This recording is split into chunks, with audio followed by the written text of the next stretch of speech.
And we are off with the Mega Man X2 race. Okay, first off is the intro stage, as with every Mega Man X game. But what makes Mega Man X2's intro stage unique from probably any other intro stage is that this stage is all about execution. There is no RNG whatsoever. So, seeing how well these racers perform, we'll get a good idea of who will take an early lead. A boss strat that you will see a lot in this game is called a CFO strat, and basically what our racers will try to do is they'll have a charge shot prepared for a boss fight, and then after they unload the charge shot, they're going to do a dash shot and let that travel across the screen, and and that also gives them time to charge up another charge shot. And by doing this for 5 shots, you'll start with a full charge shot, they'll do a dash shot, a second charge shot, and then another dash shot, and then finish the boss with a third charge shot. This is solely to deal a lot of damage over time, as opposed to just charging up 4 full charge shots and letting loose all of those, which would take a little longer.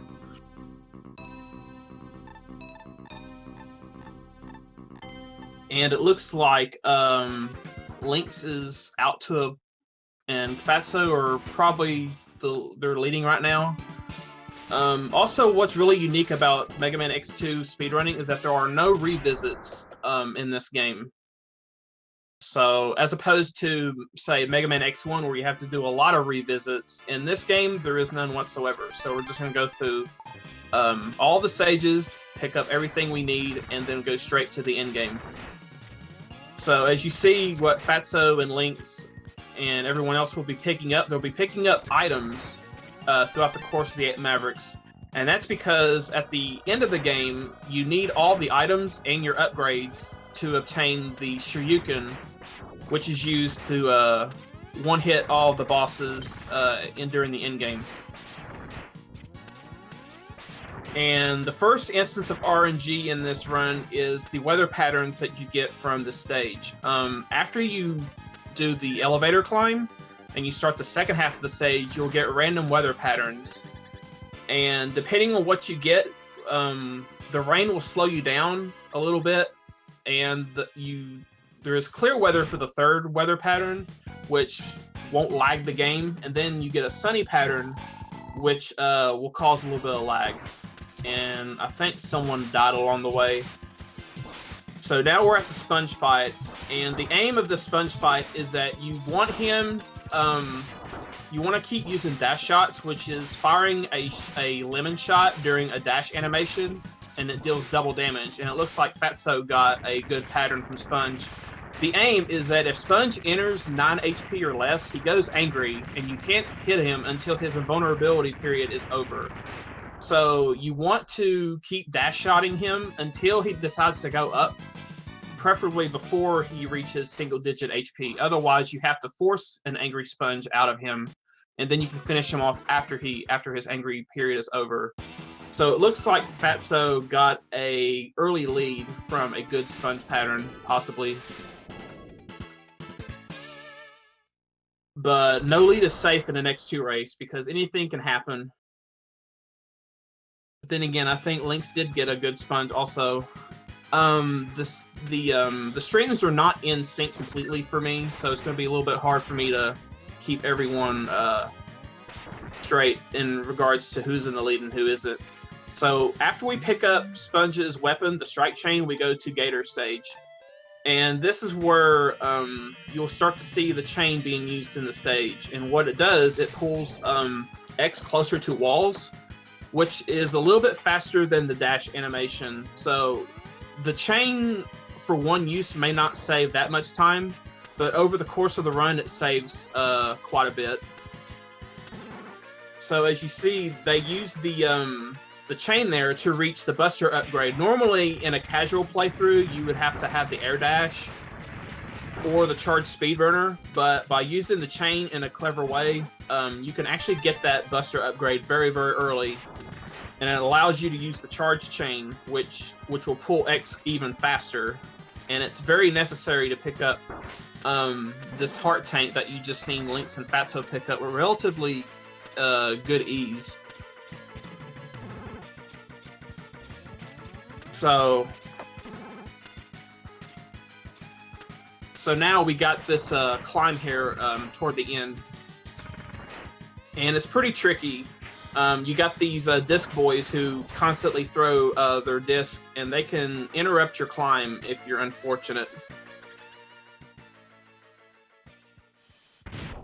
And at the end of the Gator stage, I think Lynx went for a triple chain strat to get over the cannon driver, but to no avail. So coming up is the Gator fight, which is probably a nerve-wracking fight for any top-level runner, because you have to stun him with the chain before he submerges, and then after you stun him, you have a 5-frame window to hit him again before he submerges.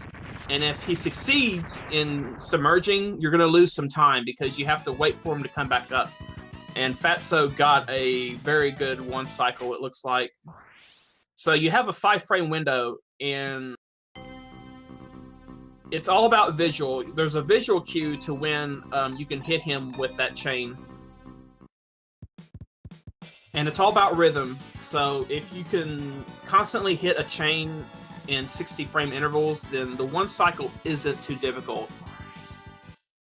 So looks like Lynx lost some time there because he missed a couple chains. So after you defeat 2 Mavericks, you have this cutscene to where the X-Hunters offer you the chance to grab the parts for Zero to resurrect him at the end of the game. But however, this is an any percent run, not a 100% run, so you won't be seeing any extra boss fights during the race. So Fatso and Lynx will be doing the newest Stag Third route. It's been around for about a year or so. But basically, the aim of the Stag Third route is to get the speed burner early so that we have access to it for more of the for the 8 Maverick run. And also, you fight Centipede 4th, which means you'll be fighting 2 of the most RNG heavy bosses in this game. So for PB attempts, getting that out of the way is very well for this game.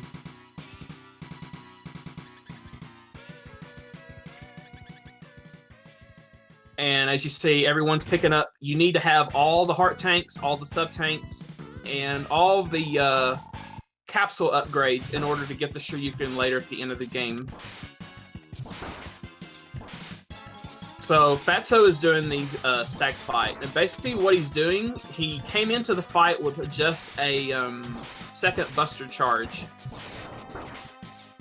And he fires it into Stag as he leaps to the wall, and he's staying on the ground and just hitting him with dash shots. Because the more times that Stag is on the ground, he can do what his fireball attack, which we may see it from Lynx. And if he does the fireballs, as you see, it resets his iframes a lot faster, so you can get quick dash shots on Stag. And then you go to the wall and do deboost so that you can hitting Stag while you're on the wall. And they're staying to the ground because when you kill Stag, Stag will not start his explosion animation until X and Stag are grounded. So if you were to do the more flashy climbing the wall as you hit him with dash shots, if you killed him at the very top of his room, then Stag and X have to fall to the ground, and that loses time over killing Stag close to the ground. So Fatso here is in Centipede, and now that we have the speed burner and the strike chain, you're going to see the full potential of what a Mega Man X2 speedrun is all about. It's just constant chaining and burning wherever possible. Oh, and Fatso got clipped by the block there. That's unfortunate, and that's going to put Lynx right back in this race. Like I said, no lead is safe. And that's also hurtful because he used up burner before he died, so he can't just use burner again. Oh no, and he died a second time. Oh no. Oh, but as I say that, Lynx got the leap of faith in this game. Where he got to that sub tank, if you dash jump off the side of that platform and you burner at just the right time, you can reach the wall that leads up to the sub tank without falling all the way down. It looks very, very hard, but you just have to know when to release your burner. And it looks like Fatso has to go to the backup for the chain. So I missed it on Link's side, but for Fatso's, he's gonna release the charge chain into the hilt of this sword. The charge chain, that big claw that comes out, will overlap that hilt for just enough time to one-shot it. If you miss the one-shot chain, you have to follow up with little chains, and that can waste time depending on if you didn't get the chain flush. So Link's is getting ready to enter the Centipede fight while Fatso's fighting the Raider Killer. As you see, he stopped using burner because he wants to save 1 unit of energy for the last burner in this final hallway. But ultimately, you want to hit him with a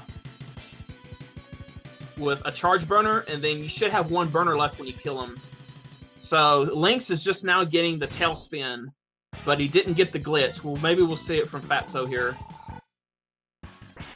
But you want Centipede to do his tail spin. What he will do, he will deploy his tail, and if you slide down the wall as the segments come back on screen, it glitches out his tail, which means when his tail glitches out, he can't exit the move. And we might get another shot at it. And okay, Fatso got it. As you see, that tail segment is orbiting around X. And as long as you don't slide on the wall too much, you can keep him in this little loop. And Centipede is basically helpless. This is the pattern that you need if you want to get a really good time in this game. The sooner you can get it, the better. But if he doesn't want to cooperate, you can lose a lot of time from all the teleports. And as you see on Rajazark's side, he got absorbed by the Centipede tail, but he was able to finish him off very quickly. And that's another thing. If Centipede teleports, he can teleport up to 4 times before he decides to stay put. So if he teleports a lot, you're losing that much more time. And teleport is about a 3-second loss. So Lynx is entering Crystal Snail, which is probably the best stage to display the speed burner tech and the wire chain tech. You're going to see it used everywhere in this stage. And basically, when you see what Fatso's going to do, he's going to lunge off of the top of this section, and then he's going to tap the thrusters on the mech to propel himself across the big pit to grab the heart, and he's going to do that on the way back. Lunging off of the ride armor is the fastest mode of transportation in this stage. Luckily, or sadly, you can't use the mech for the whole stage. So both Lynx and Fatso got the mini boss skip. Basically, you have to have a charge burner, and you want to burner at just the right time to thrust yourself past the trigger that would catch you into the room. And then you saw Lynx and Fatso do the crystal first, which is they trigger the second to last crystal, and then they go right back for the helmet. And then when they come out of the helmet capsule, they'll just go through the rest of the stage. So what you're going to see from Lynx here, he's going to buffer a dash lemon. You can buffer inputs between when the boss's meter fills and the fight starts. And he followed up with a neon shot, and then he's going to do 2 magnet shots and then do charge magnet mine. This fight, there's no RNG at all except for the last action Snail does. And for Lynx, he got the lucky break. Snail jumped and didn't go back into his shell. If you don't catch Snail with the entire neon shot, you're going to lose a little bit of time because you have to hit Snail with another mine. And it looks like Fatso got the fight also, and he also got the jump. Good job for them. We got 8-Bit getting ready to hit the mini-boss skip, which he succeeds. We got Rajazark doing the Snail fight.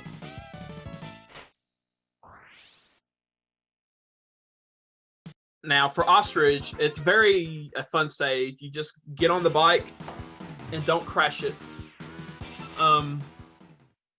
It's very important to try not to take any damage until you get onto the bike, because if you do not have full HP, anytime that you collect a health refill, it pauses the game for just a moment while your health refills.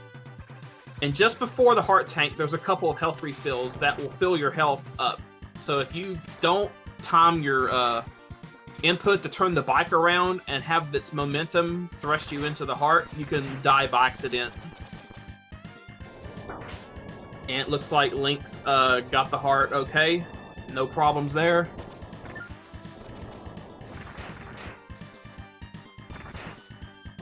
So Lynx is getting the leg part upgrade.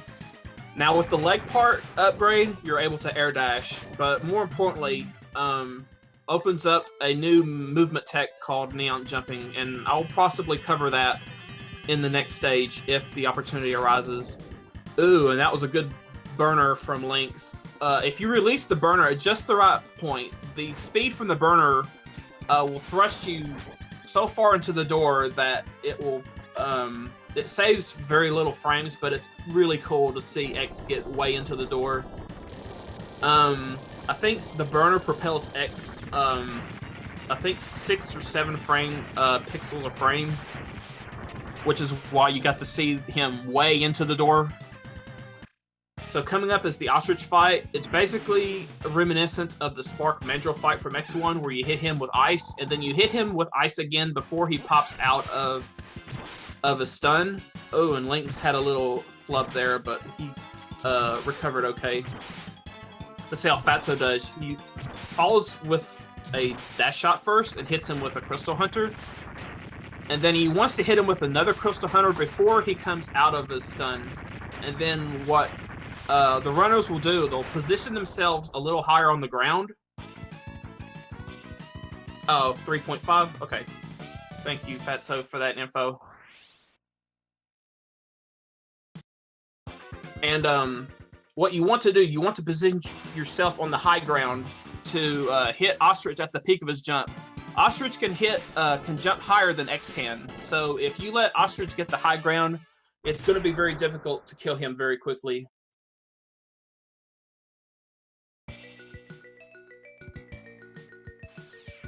So we have Lynx coming into the Bubble Crab stage here. And he's going to use this charged Sonic Slicer to destroy the sub in one hit. And then he's going to... Oh, we didn't quite get it. And then he goes right into a... He does a slope jump off of the slope there to get a little extra height. And then while holding dash, if you press jump off of a wall, you'll jump off with dash kick speed. And that's kind of important to get the heart tank here and the sub tank coming up later.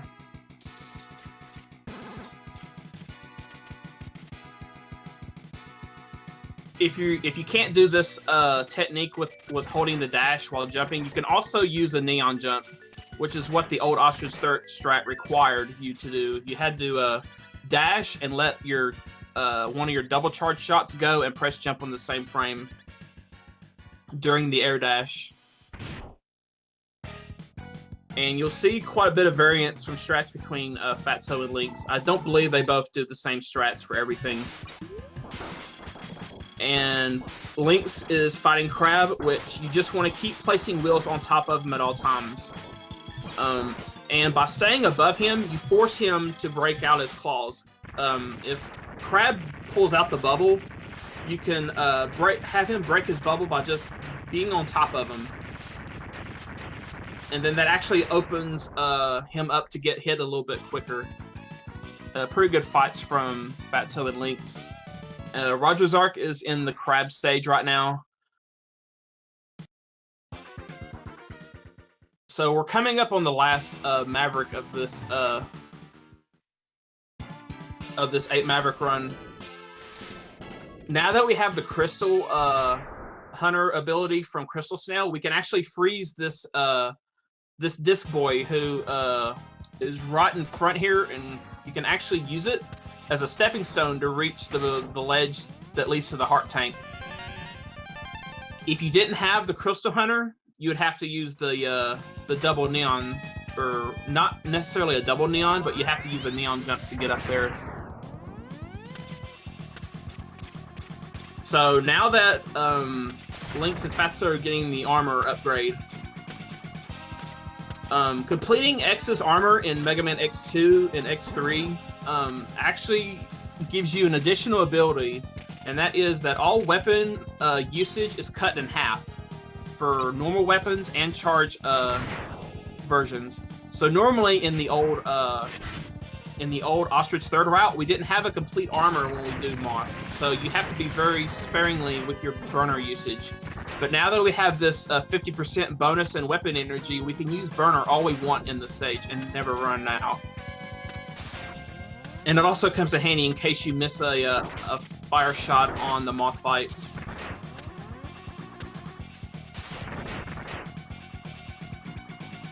And as you see, Lynx, after he did his air dash, he used his burner and he was able to do a second air dash. By using the burner, you're able to, I guess it grounds you, I guess, during the animation, but you're able to dash out of the burner. Ooh, and Lynx got a good pattern from the second old robot. I didn't quite get a chance to see if he got a good pattern from the first. And almost got Hellway. That's a very hard passage to get through without getting stopped. Fatso got a small hop from the second robot. The most optimal pattern you want from those old robots is for them to drop instantly. They can throw a projectile and they'll drop soon after. That's also good. Now for the Moth fight, you have two stages. You have to face a cocoon before you face the adult form. And Lynx fought it pretty well there. And then once the ceiling opens up, you just hit Moth with a charge burner and 2 uncharged burners, and he's done. And luckily, the explosion sequence starts for Moth as soon as he's dead. He doesn't have to hit the ground like you do for Stag.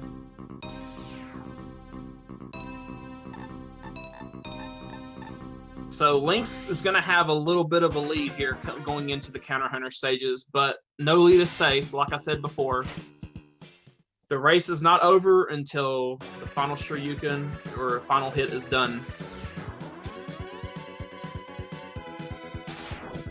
Just a quick update on the other runners of Rogers Arts going through Moth. We have 8-Bit fighting Crab. He's doing okay. They're not too far behind. But it's all about Lynx and Fatso going into the Counter Hunter stages.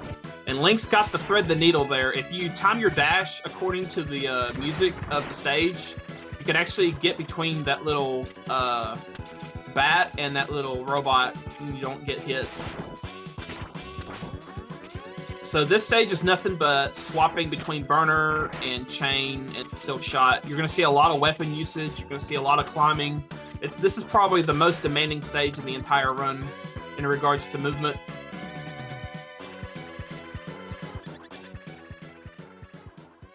And the music's the best in this Counter Hunter segment.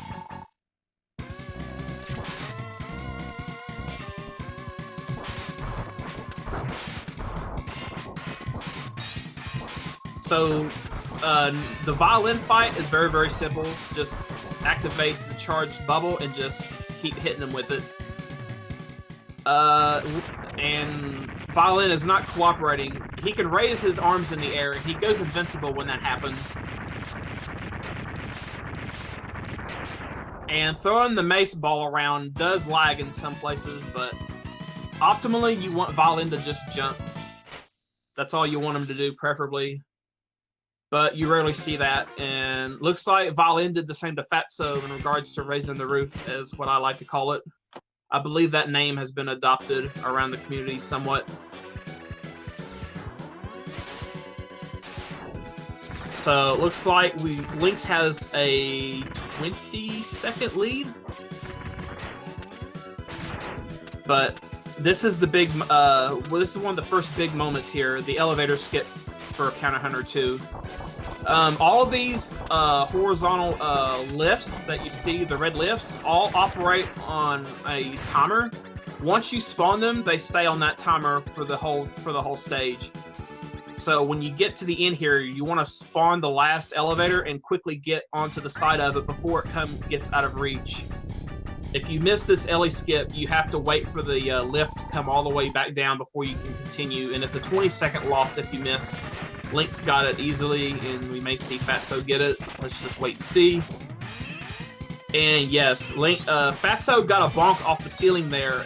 If you jump pretty quickly, you can bonk your head, but if you react quickly enough to it, you can recover. I do a late jump personally. I'm not really sure if Lynx did a late jump off the surface of the water, which is a mechanic that does work in this game. So Lynx is fighting Sergei's, and oh, he didn't quite get the last double hit there. Basically, you want to enter the fight with a charged magnet mine, and just as you're about to jump on the 4 platforms, you want to let your charged mine go. And it's actually active as the boss fight loads, and as the boss meter fills, you can maneuver the magnet to destroy the middle 2 turrets, and that'll complete half of the first phase. And then you're going to go straight to Silk Shot when the fight starts, take out each of the upper and lower turrets with the Silk Shot, and then you go into a Sonic Slicer, do a precise little air dash to get X into just the right pixel to start releasing the Charge Slicer to get the double hits. It's a little complicated to explain off the bat, but as you saw visually there, it didn't go too horrible for the guys. Now for Counter Hunter 3, this is the stage where we get the Shoryuken, and this is the reason why they picked up all the items and the upgrades. You have to have everything collected, except for the 0 parts, which is not obtained in any percent. And in order to get the Shoryuken, you have to... oh no, Lynx died on the top route. Oh, Fatso can come back on this very, very quickly if he can nail top route. And as you see, Lynx has to go bottom route now. So the bottom route is slower by about 1.5 seconds if done optimally. As you see, Fatso got through, and Lynx got the neon back up. So now we got a race for first. So you have to have full health when you reach the Shoryuken capsule spawn point. If you do take damage before you reach the actual load trigger, you can quickly use a sub-tank, and then you'll be able to get the Shoryuken.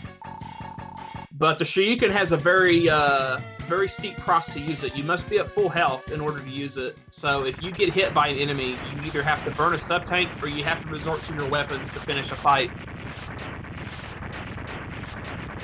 So Agile is in just the perfect place to get Shoryuken. Oh, and Agile was just about mean to Lynx. If you try to buffer a Shoryuken, which means you do the input just as the meter fills but before the fight starts, you can get an instant Shoryuken, but the problem is if Agile goes right immediately, the Shoryuken will miss. So as you see there, X ended on the spikes. If you don't buffer the Shoryuken, you can guarantee a hit as long as Agile doesn't go angry immediately. And then X, since X is invincible during the Shoryuken, he won't die to the spikes. But by that time, the fight's already over. So now we are at the Shoryuken Rush. This is the heart of any Mega Man X2 speedrun. This is like the big hurdle, and as you see, we're going to have a difference in runner preference. Fatso's going for Gator first, which is the most crucial fight in the whole rush.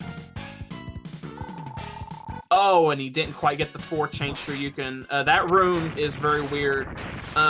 In order to swap a weapon, you have to press a weapon swap 5 frames apart to cancel it. He tried to get a 4-chain, and then you have to weapon cancel and then do a Shoryuken input, but it's tricky. It's not the easiest thing to do when you're racing or on a run. And Lynx is doing some of the easier fights. He just did Stag first, and then he went to Centipede. The Shoryuken is all about placement. It's not like the Hadouken in X1 where it's a projectile weapon. You have to get up close to some of these bosses and just risk getting hit.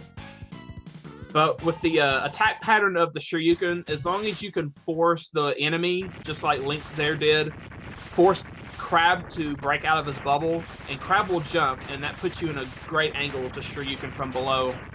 So you're going to see Fatso do a left Shoryuken here, and he got it. Looks like it was about to miss, but not quite. So the Shoryuken is not exactly a one-hit kill as the Hadouken is in X1. The Shoryuken deals 16 units of damage to a boss on the first frame of contact, as long as they're not in iframes already. And then for every second frame after the first hit, it deals an additional 8 damage.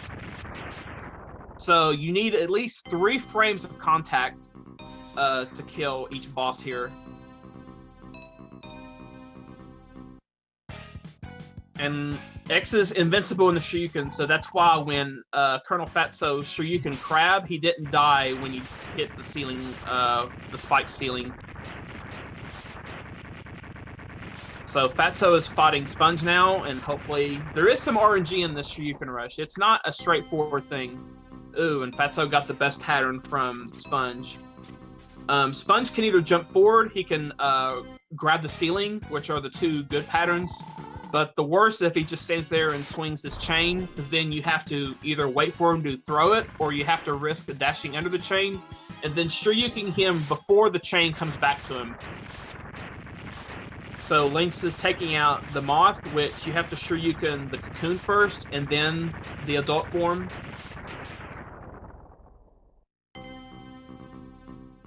Nice, and they both got it.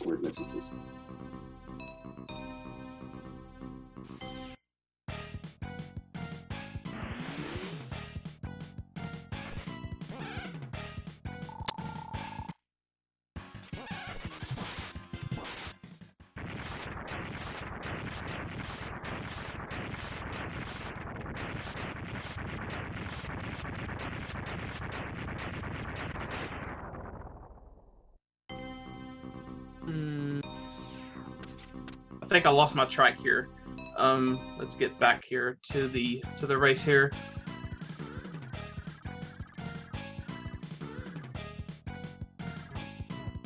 I'm watching the originals. Okay. Sorry about that, guys. Let me get resituated here. It looks like I'm back to where I was before. Fatso just was just fighting Snail, and I have to wait for the for all of the things to get finished here. Give me just a moment.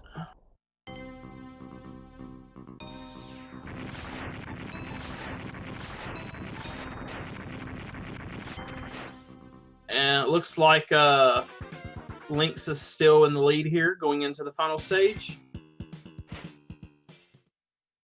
So the final stage is the same as the Magna Centipede stage, but we only do half of the stage because the final fights will take place right at the halfway point.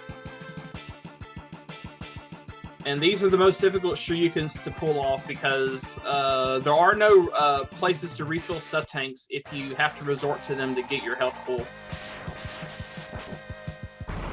So Lynx missed the chance to get a Shoryuken into the middle of the room here, and that basically would set up a Shoryuken for 0.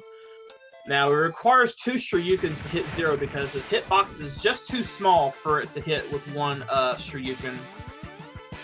And he got through pretty well there. Fatso's getting ready to do the 0 fight. And Lynx is getting ready to do the Neo Sigma fight, which is like the final hurdle of any speedrun. You want Sigma to teleport so that you can Shoryuken him while he's in the air. If you Shoryuken late, he will succeed in teleporting, and then you have to wait for him to reappear. Oh, and Lynx got the pink ball pattern. Oh, and he got hit, and he had to use a sub-tank. Oh no, Lynx got hit, and he has no tank, so he has to fight Wolverine with the Buster. Fatso can win the race if he gets the Shoryuken on Neo Sigma here. Oh, he got a partial hit, but he was able to get another hit when he came back down. So, oh man, that's unfortunate for Lynx. Lynx had the race, but Sigma was just not going to cooperate, and that can be a bad thing. That's probably the worst thing that could happen in an actual PB attempt, is just Sigma just will not cooperate. And Fatso he kind of played that a little safe. I don't blame him. Like, I think he knows he's got the win, and he just finished off the Virus Sigma form there with the Shoryuken. Sigma has a lot of HP compared to all the other boss fights. I think he has like 3 or 4 times as much HP. So as you see, the Shoryuken has to connect for a lot more frames to kill him. Oh, and Lynx might die here. Oh, that's a shame. That's unfortunate for him. Yeah, if you don't have the Shoryuken, it's really hard to fight with only your weapons, especially quickly. But the race for second isn't over, not by a long shot. I mean, it's not over. Like I said, the race is not over until it's over.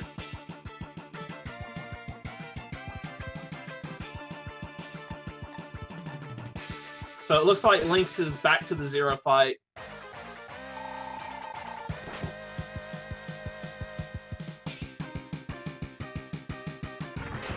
And he got 0 good this time. So let's hopefully the RNG will change here for the Neo Sigma fight. Roger's Arc isn't too far behind Lynx though. He's in the final stage also.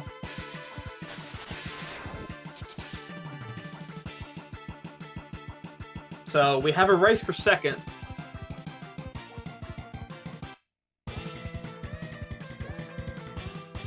So we're hoping for a teleport from Sigma.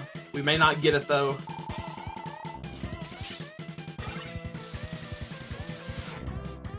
Oh, and he did the pink balls again, but Lynx did a very good job of evading it. Oh, but he got slashed. That's another problem with Wolverine Sigma here. Whenever he's slashing, he does not have an active hitbox for you to hit him with. And instead of trying to fight both forms of Sigma without the Shoryuken, Lynx is just going to take an intentional death here. That opens the door for Roger's Arc to take second place. But we're going to see if Roger's Arc can pull off second here. This is going to be interesting. Yeah, Sigma does not have an active hitbox when he's in the Claw Slash, so it's kind of a jerk move. But Roger's Arc got pink balls also. And he got slashed. Man, this is going to be interesting right now. Uh-oh, I don't see any movement from Lynx. Hopefully he didn't give up, because the race for second isn't over.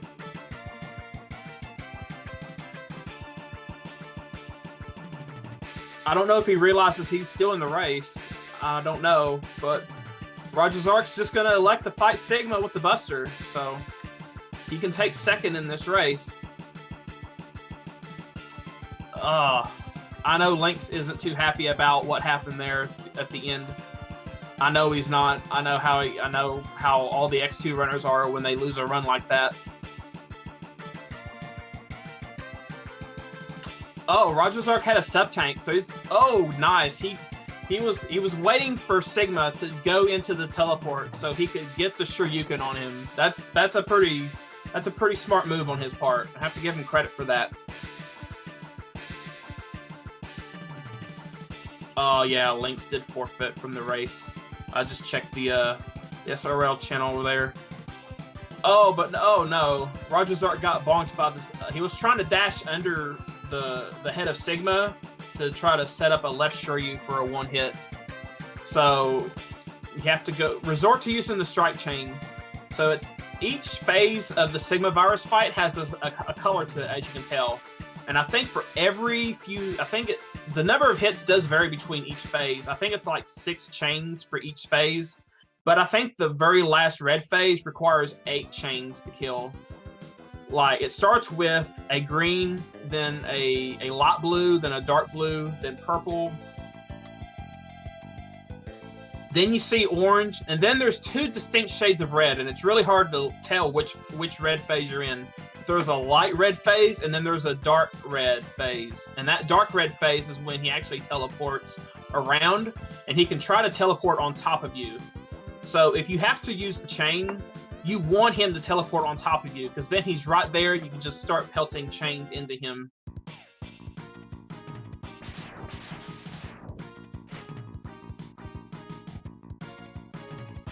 So as you see, the Sigma is teleporting over him, but he kind of, you can also wiggle out and break out of his capture, but yeah, he wants to fight him with the Buster. And right there, Rogers-Ark finishes his run.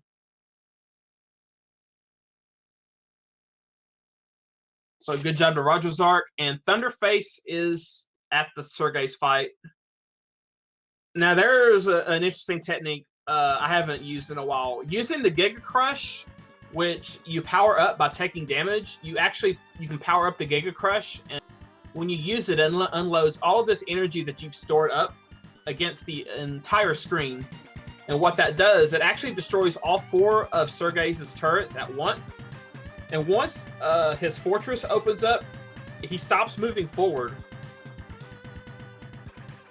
So now what you see 3 platforms instead of 2 for the Sergei's fight.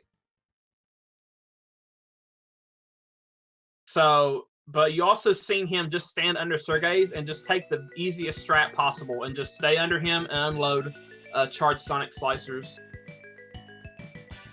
Which is the safest way to kill him if you're not concerned for speed.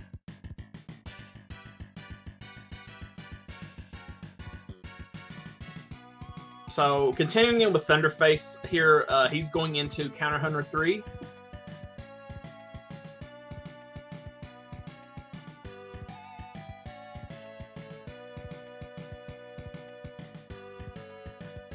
And looks like he's trying to get through this opening gauntlet of the Disc Boys and the bugs. Yeah, these bugs, if they manage to latch onto you, they can actually force one of your action buttons to constantly go, like a turbo controller. And you won't know which action it is until you start seeing it happen to X. But luckily he didn't get bugged, which is really irritating, especially in Moth Stage where there are so many of them. And more than one can latch onto you. So you can get almost all of your action inputs turbo controllered like, and that's basically what it is. You constantly jump, dash, and shoot.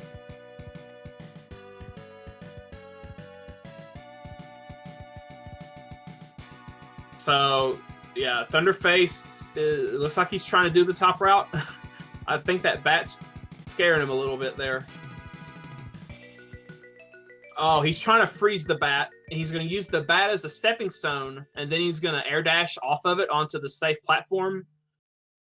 No, yeah, he can't. Yeah, the Crystal Hunter won't work on those guys. You have to pause the game and use another weapon. But he's going to go. Oh, he tried to do the speed burner.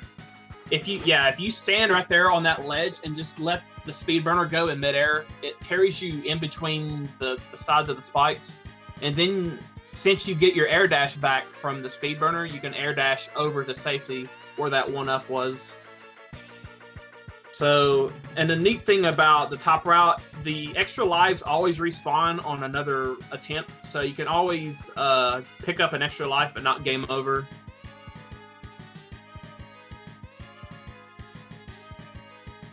So, okay, now he does the pause strat, and then he goes to the Buster to take out these junk guys, and now he's going to do the speed burner again. Oh, he goes for the air dash and then a burner. Nice, and he gets it. Very well done.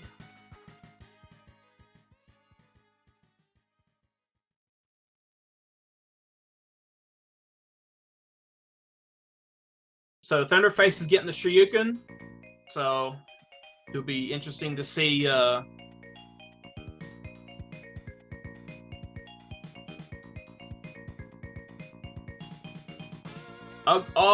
he goes with the oh, he's not happy about that. He tried to freeze the bugs and then use them as stepping stones to get over the spikes. That I did that when I first played this game. Like, that was the de facto strat, I think. But he already has the Shoryuken, so he's just going to try to get safe passage here.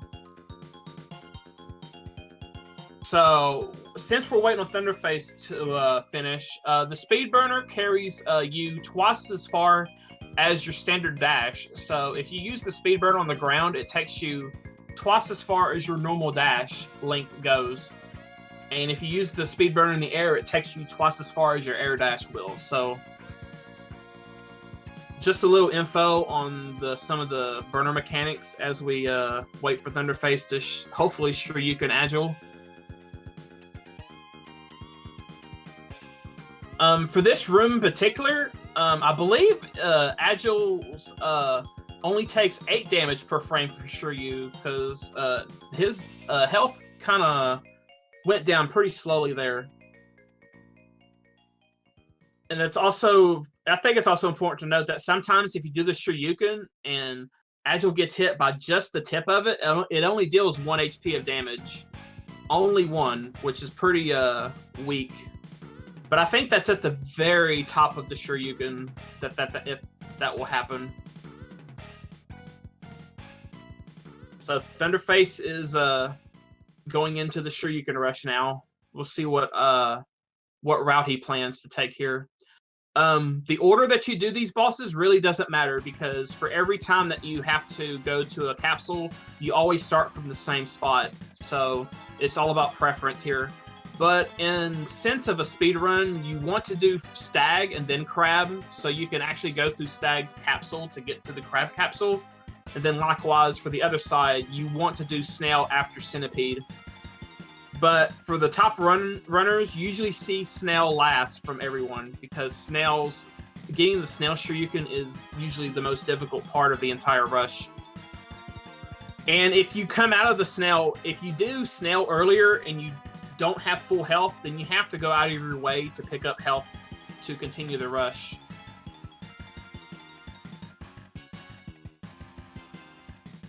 So the Shoryuken input is forward, down, down forward, and then firing your shot.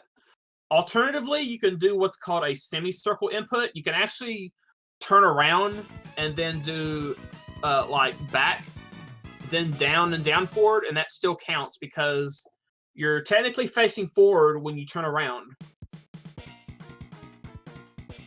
So there's a couple ways to do the Shoryuken input.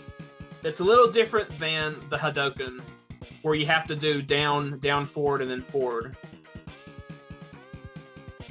And Thunderface got hit by a wheel. He opted for using a sub-tank to try to one-hit Gator, but didn't quite get it. Gator's hitbox is actually pretty low to the ground. So in the high-level runs that you see 4 chains, and that basically gets Wheel Gator's health low enough so that you can get a Shoryuken off in his face, and it will kill him regardless. Because if you try to do a Shoryuken outright, if he's without any hits, if you just do a Shoryuken in front of him, you usually don't one-hit him. Like, he goes right through it with a little bit of health remaining. So that's why you see the chains before you see a Shoryuken on Gator. Oh, he tried to get I think he went for SRK input there on the Moth fight, but the Moth Silk Shot, or Silk Dust there, got him first. Oh, you don't want to stand there, and you don't want to let Moth stand there and hit you with his beam, because now his health is too far down. He won't be able to get all of his health back unless he has another sub-tank stored. Because for every time you teleport back in, there's 4 little health refills on these upper ledges in the middle of the room. And combined, they only fill up 8 HP. So he's going to have to fight another boss. Oh, we did have a sub-tank. He had 3 of them. Wow. I'm surprised he didn't use one.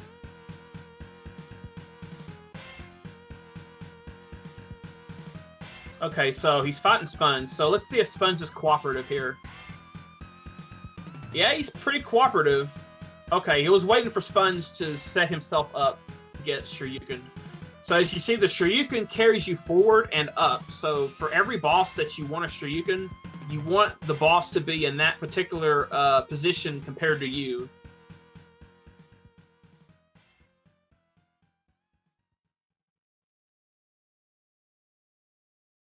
So yeah, Thunderface was just waiting for the opportune moment to use sub-tank there. So let's see if Crab can be cooperative as well. Okay, he does the bubble. Okay, he was oh, very nice dodge. Oh, but he ran into the big bubble. Let's see how he's going to play this out. Oh, he's gonna go with the wheels. Ooh, be careful. You could die if you're not in the Shoryuken animation, so you can die to the spikes there. Okay, he got him. Good. Looks like so,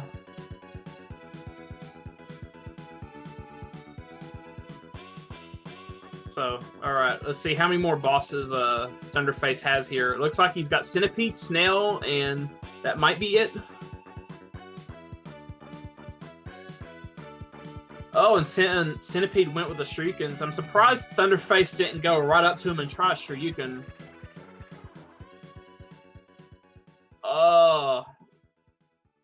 I think he was trying to Shoryuken Centipede during the Tailspin attack, but quite didn't get it. Centipede's down to a little bit of HP, but the Centipede refight room is much larger than the initial fight, so it's a little harder to get to Centipede in the ceiling like that.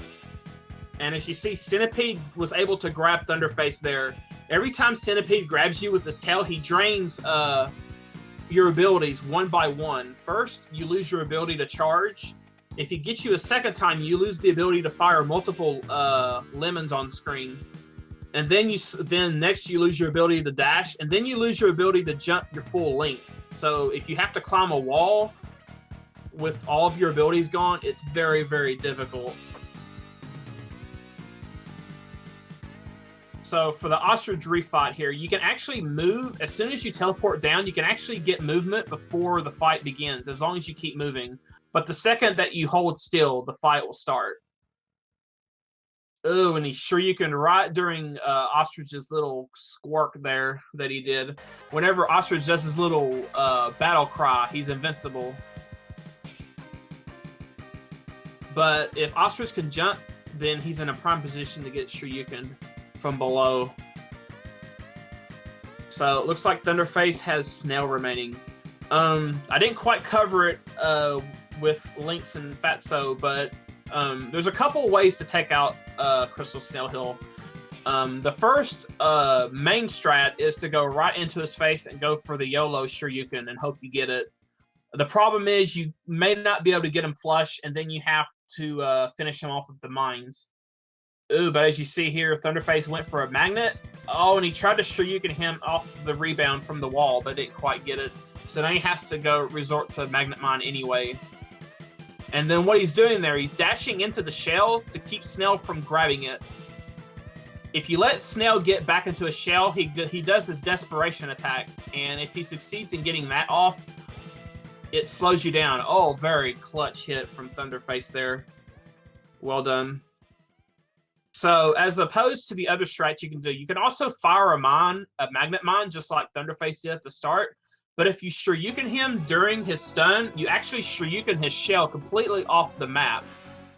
And then if you just let Snail go, he'll constantly dash into the right wall, and he's completely vulnerable. He has no shell to hide into, which is pretty funny if you just stand there and let him keep. He'll dart his head into the wall, and it just keeps going on and on forever. So Thunderface is into the final stage here.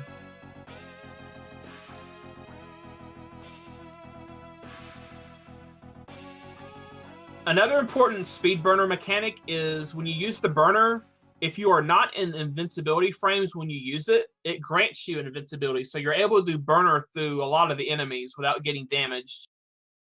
And Thunderface needs health to do the Shoryuken, so he's stopping here to take out these pink blocks to try to pick up some health. Oh, he almost burned himself right into death there. Oh wow, he got clipped by the block. That's bad. Those blocks have a weird. They if you're under a block like that, yeah, the block will try to zip you forward most of the time. But if you're on the wrong side of the block, you can get crushed. That was unfortunate. So now Thunderface is back to square one, trying to get full health for the Shoryukens. Oh, he needs to be careful. He almost got crushed again. Yeah, these block patterns are always the same, so just gotta be a little careful. Okay, I think he's playing it safe on this last one. Yeah, good call.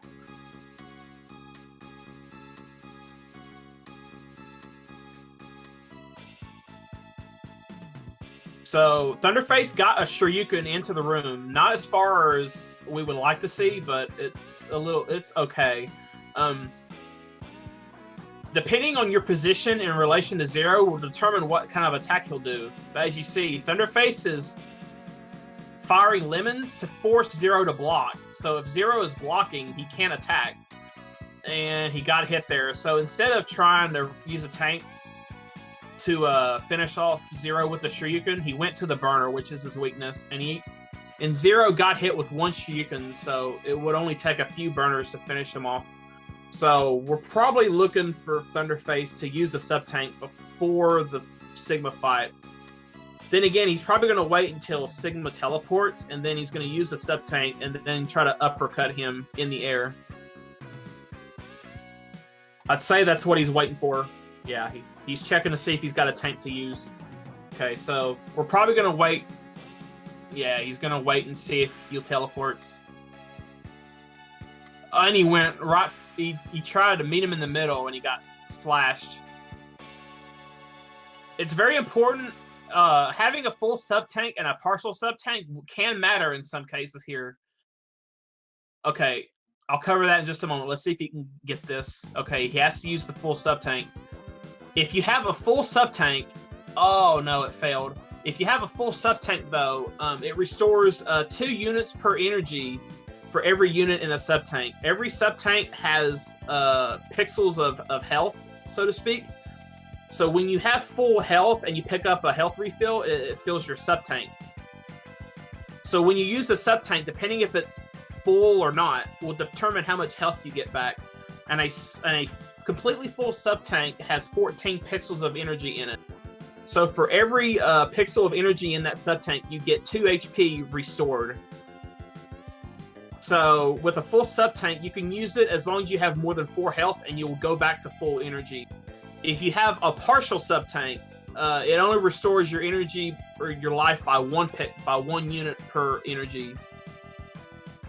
And for some of these fights here at the end, a projectile hit can cost you about 3 HP.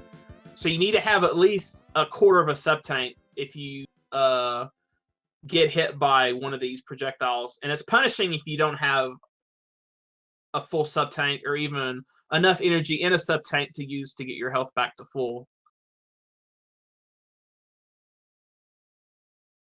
So Thunderface has to use the chain, and he has to be careful with his low HP count. If he takes too many hits from these purple CX4 spheres that the virus spits out, he actually takes more damage from the spheres than he takes from touching the virus form itself. So he needs to be careful. As you see, he took damage from just touching the Sigma head and only dealt 1 HP of damage. Oh, nice. That's another interesting thing about this virus fight. You can destroy the enemies that the virus spawns, and you can get HP back. So that was very clutch right there.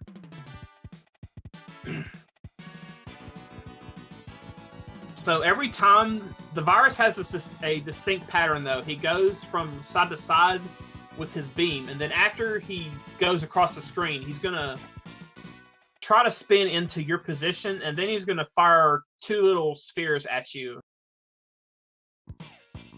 And then he goes back to the side of the screen and goes across again. So Thunderface is on the light red phase, it looks like. Or maybe the dark red phase. I didn't quite get a shot. Now he's on the dark red phase. Okay, so he's almost dead, but he's out of wire, almost out of wire. He needs to wiggle out of the head, or he's gonna die, and that's not good. Because if you die, you have to fight all the boss fights again. Oh, nice. Alright, and Thunderface finishes. Very well done. That was a very clutch fight. Good job.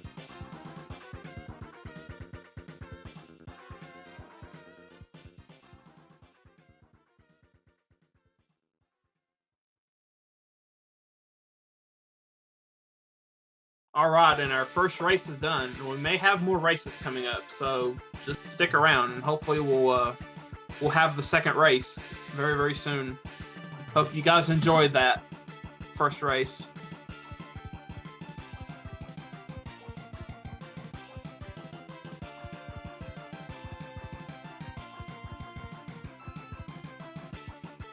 Yeah, that was unfortunate what happened to Lynx there. Lynx was just not getting the RNG that he was hoping for to take the race.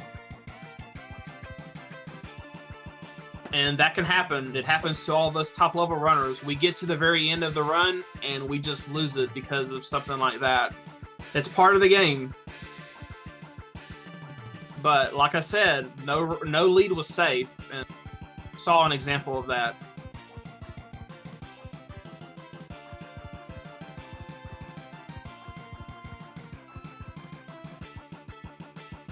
And it looks like we have some new entrants here. Looks like we have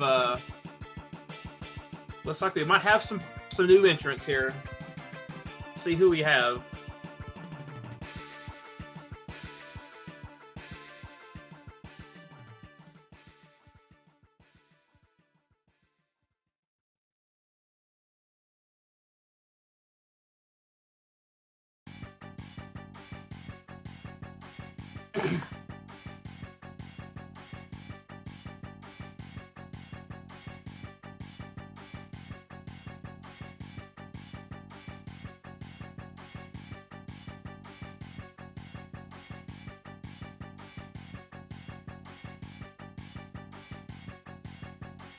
So as we prepare for the next race, I'm going to take a small break, and we'll be back for more.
So it looks like we're getting ready to have a another race here with a couple of new entrants.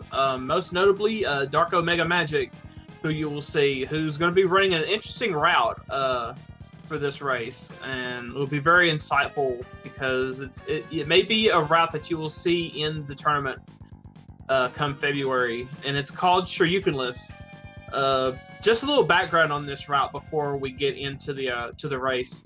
There was a new any percent task that was done a while back, and it does not involve collecting the Shoryuken, but it does involve collecting only one of the upgrades, and that's the Buster upgrade. And it's essentially you're going to be fighting all the bosses with just the Buster upgrade, including the refights at the end of the game. And the pure 80% task is Shoryukenless but the problem that it's not being used in a real-time attack setting is that there's so much RNG from all the bosses without the Shoryuken, you just don't save time with it. But it's an interesting way of playing the game, so I'll be very interested to see Darko do this race.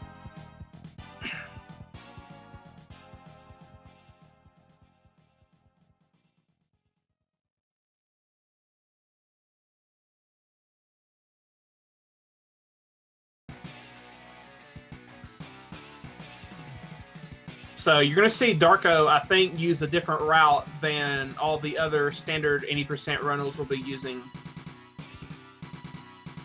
But the fights will be a lot more clutch because Darko will not have the body armor. So he won't be as protected from taking damage as all of the other runners will be at the end of the game. So it's almost like doing a low percent run, if you will, but you have the Buster upgrade to speed up some of the fights. So there's a couple more racers that will be getting readying up here, and we'll start the next race. So good luck to all of the participants.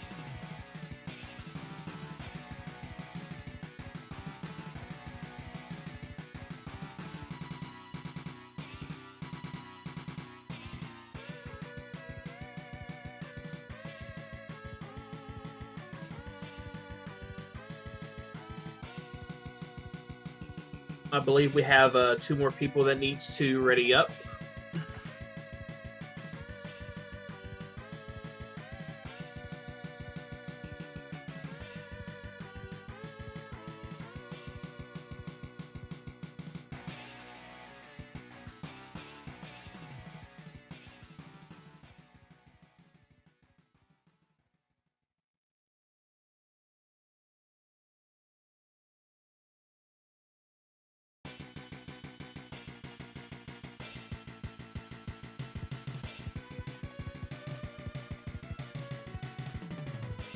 Just waiting for one more person, and we'll be ready to start.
Okay, it looks like we got another race in the works here.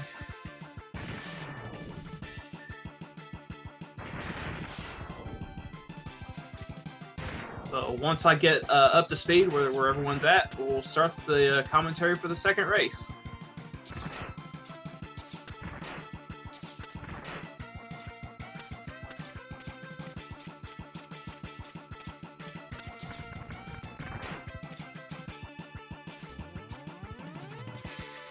So, once again, the intro will be the same for everybody. It's all about execution, who can get the CFO strat on the CFO boss, which is what the strat is named after here.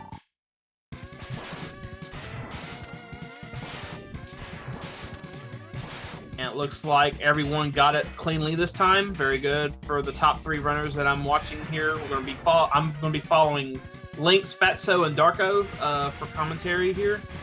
You're going to see Darko use the same Maverick route starting out, Sponge and Gator. And I believe he will divert from that after defeating Gator. I'm not too sure of his run, but it'll be interesting to see his Maverick selection. So everyone is basically tied right now, starting the Sponge stage.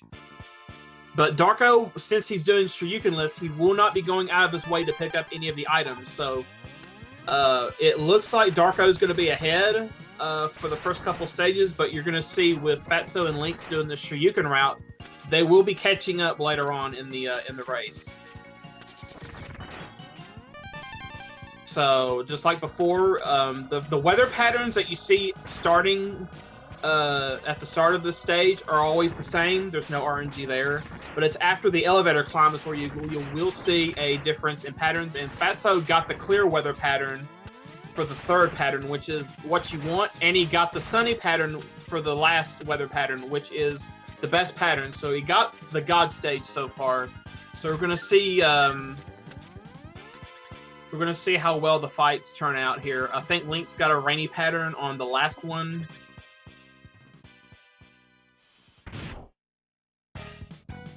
And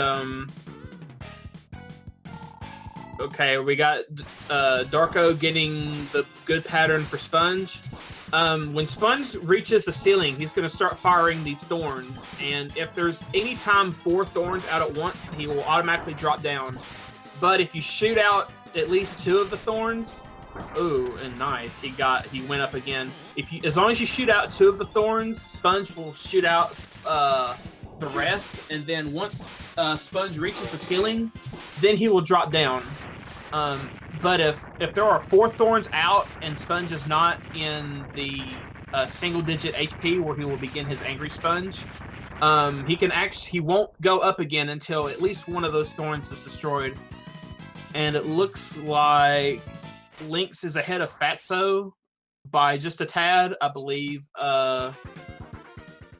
Fatso got a slower Sponge pattern.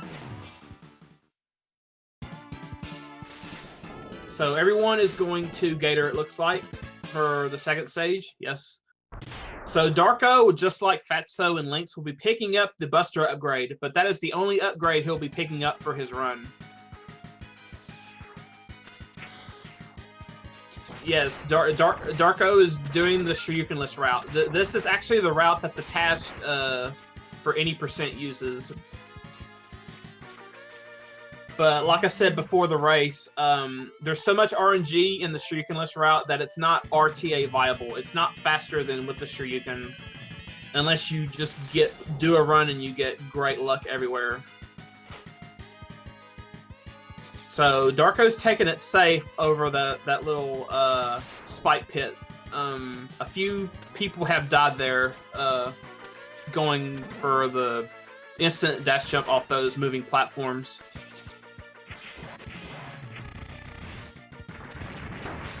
So Darko's ahead in the stage, but that's only because he didn't pick up the heart tank, and he didn't pick up the any of the items in Sponge. So Darko will be ahead starting out, but as the run progresses, Lynx and Fatso will overtake him at some point. So if you do this climb right with the two disc boys that are across one another, if you go fast and don't stop for some accidental reason, you can. It doesn't matter what patterns that the disc boys do when they throw, if they throw their disc or not. You can get by them, as you see there, and with the chain, it just enhances movement. So Lynx is getting ready to do the. Ooh, and Fatso got the triple chain. That's a very good strat. It's difficult to pull off because you have to time firing the chains into the wall to let X get pulled over that cannon driver there, blocking the door without getting hit. And then what Fatso did, as he entered that door, he held the charge to prepare for the Gator fight. Between the meter filling up for these boss fights and before the fight actually begins, you can actually do an input buffer. But since X doesn't have a fully charged chain yet, you have to press a chain or press a shot to fire the chain, and then you're technically holding the charge still, so you're able to link the small chain, and then you'll get the big charge ready for the big chain before the Gator can go down again.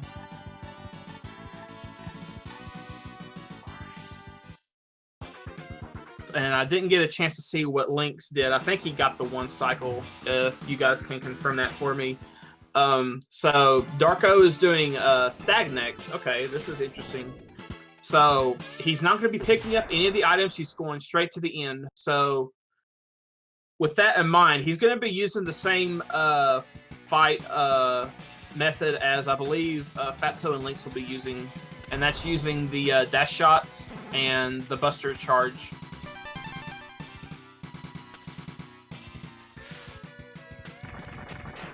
And this final climb here that Darko is doing, if these little flying guys, that they can ignite the flame jets there, as you saw. Yeah, if you don't do that climb just right, one of those little flying squirrels, as I like to call it, will set your jets, and then you have to you either have to damage boost into the flame jets to keep climbing, or you have to wait for the jets to expire. So Darko is using the same fight method as Fatso and Lynx will be using. So if you are on the same like horizontal level with Stag when he reaches the sides of the stage, he'll actually keep climbing. So you want to stay on the ground and just let Stag leap up to the wall, and then he'll come back down. And then for every time that Stag reaches the ground, he can do the fireballs, is what's happening with Fatso there for a second. So he'll cancel his instability frames, excuse me, during that attack, and you can get an actual second hit faster on him.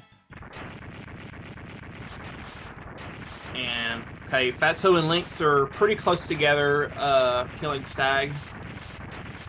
And Darko is entering oh, he's doing Moth Fourth. Okay, so now that Darko has the speed burner, he's actually going by weakness order. So now he's got the burner to use for Moth.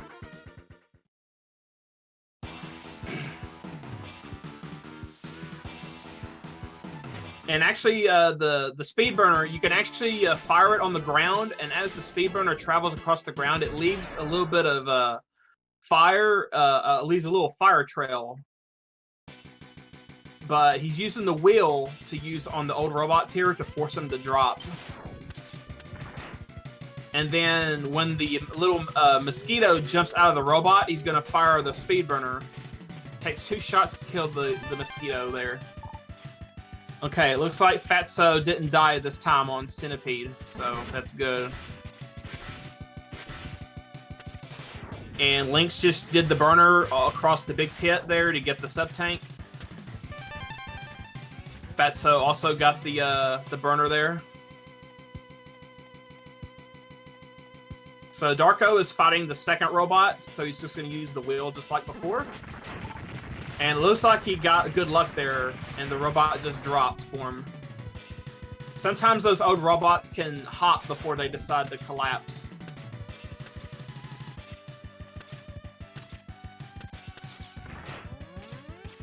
So Lynx is fighting the Raider Killer here, and Fatso will be approaching that soon. So Lynx fired one of his burners too soon there, and if that happens, you have to swap off of the burner and finish him off with a buster, because you want to have that last unit of burner energy to use for the final hallway before the Centipede fight. So Darko had the Buster upgrade, which allows you to charge your special weapons. So you was able to see him use the charge burner there to deal some extra damage to the Cocoon and then the adult form himself, just like the standard fights that you see in the speedrun. So Fatso is not getting a cooperative pattern. It doesn't look like Lynx is either. Oh, Lynx got the tailspin on the left side of the room. The key to doing the tailspin glitch is that whichever side of the room Centipede is on, you want to dash jump to that same side of the of that wall to do the glitch correctly. Because that way, when you do the chain strat and then you charge up for your Buster, you're very close to him. And in order, before you can recharge your Buster, all of your shots have to be off the screen. So if you're firing the Buster at point blank range, it allows you to charge your Buster faster than if you fire your Buster shots from across the room, and if you miss, you can't charge until they're completely off the screen. And Fatso got a very bad Centipede fight. Just couldn't get the tailspin, or he wasn't cooperating. And in a typical speedrun, that is an instant reset. But in a race, you kind of just have to take what you get. So what Lynx is doing here, you can actually charge up the mech punch like you can your Buster. And if you punch with the mech as you go off of a ledge, you actually get lunge speed with the mech, and that's actually faster than, I believe, or just almost as fast as the burner. But you use the mech to go across that big large pit, and it's got thrusters. So you just tap your thrust button to get all the way across the big pit, and then you thrust your way back across without dying. So for Darko's side, after getting the Silk Shot, which is Centipede's weakness, he went straight to the Centipede stage. So Darko is looking for Tailspin, and he also got it. Nice, and Darko got it also. And Darko is just going to elect to just fire the uncharged chain into Centipede. And then here at the very end, he's actually going to charge up the Silk Shot and use it on Centipede. By using the Silk Shot on Centipede, it actually disembarks his tail, so he can't use the magnet move that tries to pull X to him. And he can't do Tailspin anymore, but for every time that you hit him, he teleports. So you only want to do that when he's at very low HP, and you can kill him with one hit, just like you saw. And Lynx got another good Snail fight, and Fatso's about ready to fight Snail, it looks like.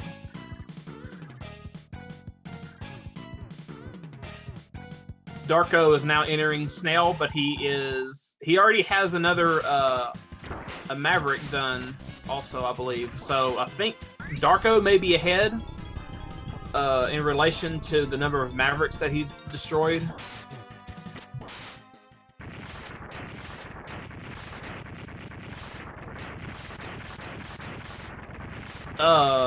Fatso got a little messed up there, I think. He had to kick the shell away, it looks like.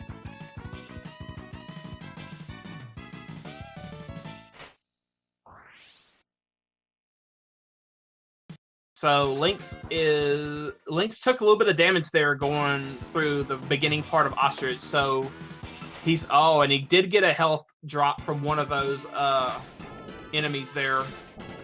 So now he shouldn't have to worry about getting one of his inputs 8 when he tries to turn the bike around on the spike bed with the heart tank. So as you see with the Buster, for Darko, only having the Buster upgrade, he can still do all these fights, just like Lynx and Fatso are doing, but he just won't have all the items that he needs to get the Shoryuken.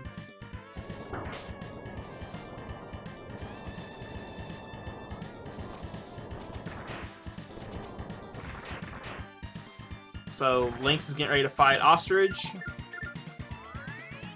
Fatso's getting the heart. Oh, he had to play it safe there because getting that one refill stopped him a little bit. Threw off his timing to turn the bike around, it looks like. But as long as you don't die, you're good.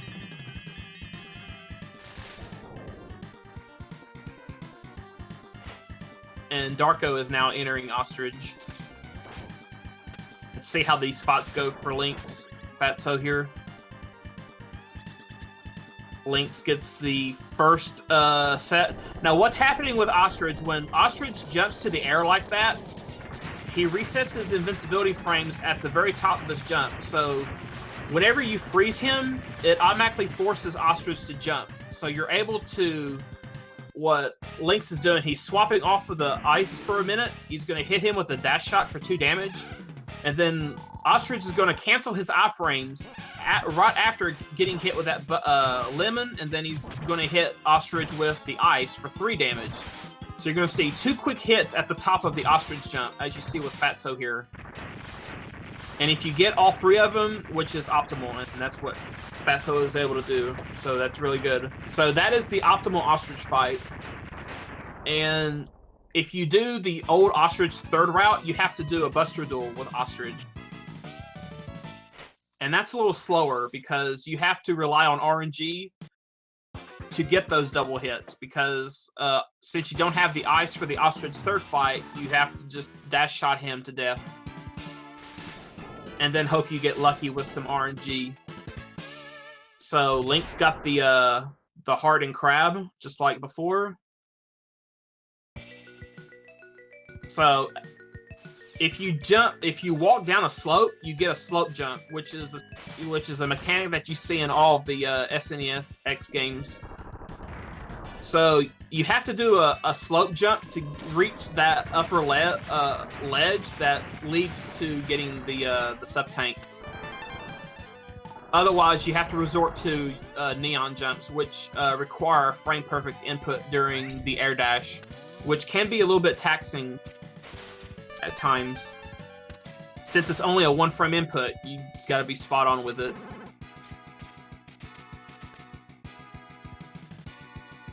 So Crab did a little bit of a jump there for Lynx, but Lynx was able to get right on top of him and just keep placing wheels on top of him. Very, very good fight from Lynx on Bubble Crab. So everyone's in the same stage, and I think Darko has one more boss fight, or is this the last Maverick for him?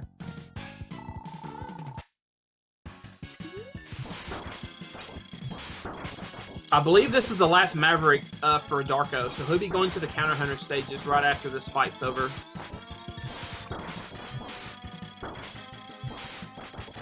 And okay, Crab jumped through the wheel, so Fatso had to wait for the Crab to jump back onto the wheel before he could throw another wheel.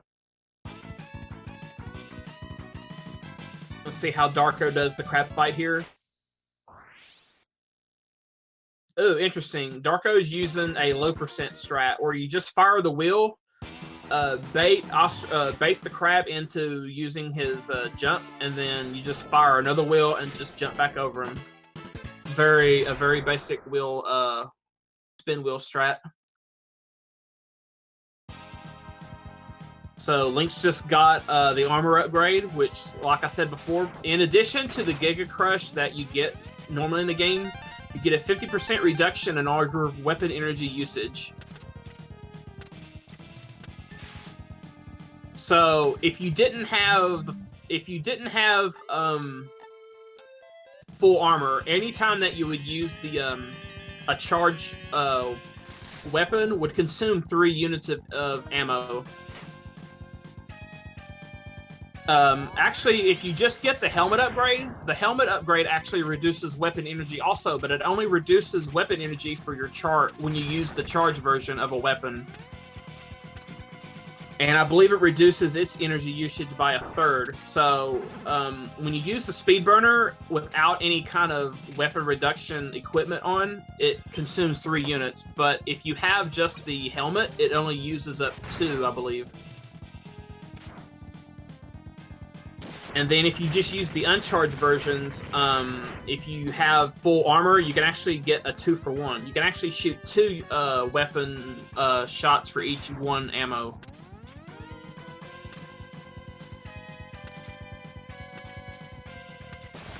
So yeah, Darko is about to fight Vahlen. So since Darko doesn't have the body armor on, he's going to take damage, a lot more damage if he gets hit by Vahlen. But since he does have the charged Buster, he can use Charge Bubble just like Fatso and Lynx uses. But Darko has to contend with watching Vahlen jump around and using the Mace Ball if he deploys it. And Darko got away, got through Vahlen without dying. And with only taking 1 hit. That's remarkable. But since Darko is not, since Darko is running the Shoryuken-less route, he will be losing time in the SRK rush, since he can't one-shot all of the bosses with the Shoryuken. He'll have to fight all of the bosses just like he has before. While Fatso and Lynx will have the Shoryuken available, and they can just finish off the boss in a matter of seconds. So the Ellie skip for Darko is going to be a low percent Ellie skip. He doesn't have the air dash, or this, he does have the speed burner. Okay. Oh no, he tried the speed burner under the lift. Oh, that's unfortunate. But luckily, he's still in the lead, but he lost quite a bit of time there on that death. While Lynx and Fatso are quickly approaching Darko's position in the run. Okay, Darko is getting hit intentionally by that one enemy there, by one of those tri-shots, so he get invincibility to go under the lift and onto the spikes. And he got the and Darko got the skip that time. Very good. And then right there at that cannon driver before the door, Darko used a silk shot, which one-shots the cannon driver, or as Fatso and Lynx will just air dash over him to get to the door.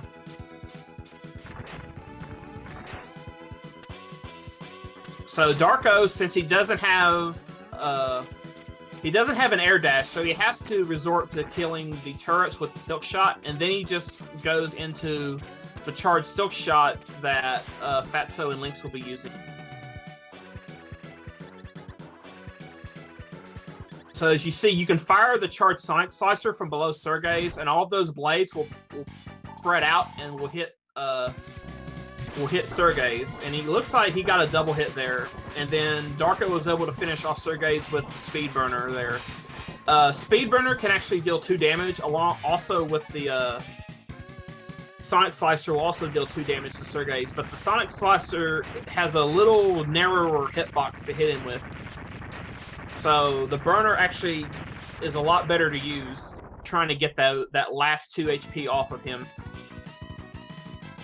So Lynx is doing the elevator skip, and he got it. So Fatso's almost a whole stage behind. But this race isn't over. Not by a long shot.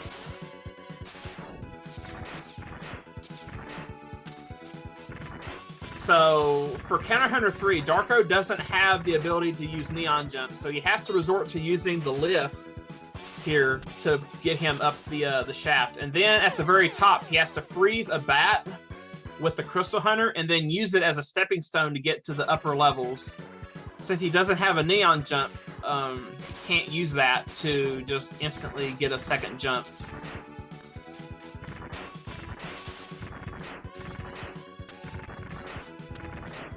And I missed what happened with Fatso's side.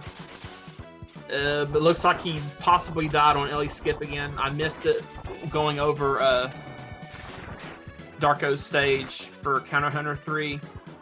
So for Counter Hunter 3, the agile fight for Darko, it's just as simple as the Shoryuken, but you just fire magnet mines up at him.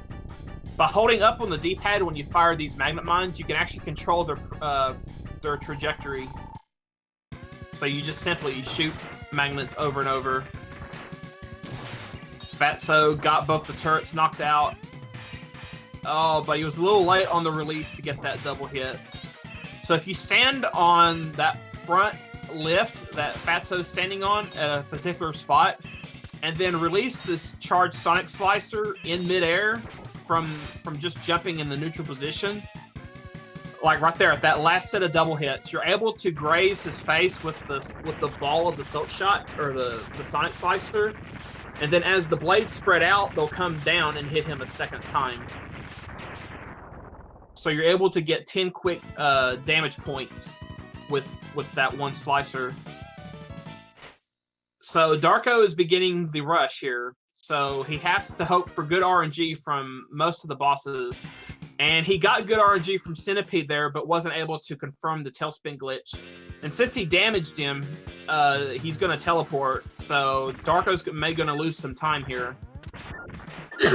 Excuse me.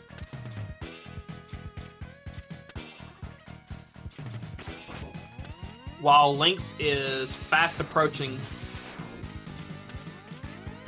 Okay, Darko was able to get Centipede's HP low enough to use the Silk Shot to finish him off without any more teleports.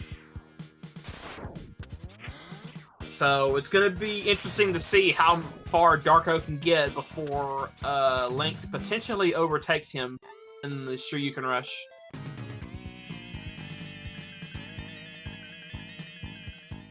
So what Darko's going to do for Stag here, when Stag gets hit by the bubbles, it forces him to throw fireballs. And as long as you keep hitting Stag with bubbles, he will constantly throw the fireballs. And it's basically a loop. Very simple. So, as you see, killing the bosses here with the Shoryuken compared to using their weakness, you can see the difference in time that it's going to get made up here by Lynx, Fatso. And this is basically the reason why we get the Shoryuken in a real-time attack setting if we're going for, you know, say 33s or even 32s. It just saves that much time over not having the Shoryuken.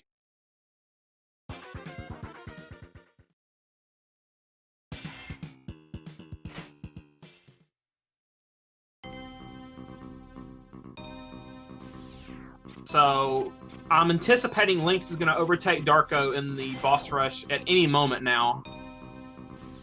Even though Fatso's still a little bit ways behind, the race is not over. Anything can still happen between now and the end of the game.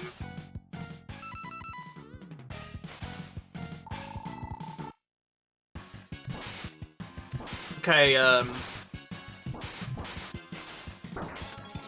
Darko actually moved over behind Ostrich's initial starting position to try to get some quick hits before Ostrich could get moving. And Darko has to use the first fight strat that Fatso and Lynx used in their fights. I believe Darko did it for Ostrich also, but I wasn't paying attention to his stream at the time. And it looks like Fatso took damage during the Gator fight, so he had to resort to Chain. Or Fatso was able to get a Shoryuken, but couldn't quite one-hit him with it.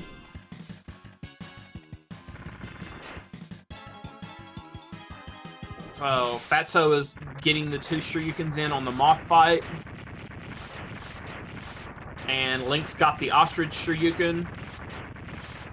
And Darko has to use... Oh, he was trying to use the typical magnet strat, but Snail got his shell, so nice. And Darko got the bouncing shell. That's awesome. If you can dash the shell and bounce it into the wall and kill Snail, and the snail shell will rebound off the wall, it'll hit X on his head, and it just bounces it back into the wall. Very, very neat. That was total for swag there by Darko. So Darko just has to one cycle Gator again, just like before.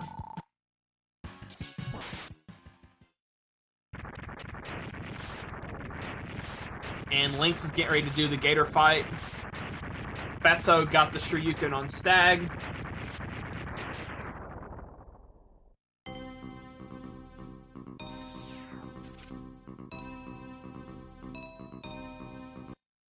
Lynx got the 4-chain into Shoryuken. The idea to getting the 4-chain into Shoryuken, you have to hold one of the weapon swap buttons as you're firing the chains. And then after you hit the 4th chain on Gator, you have to press the other weapon swap button to cancel the buster.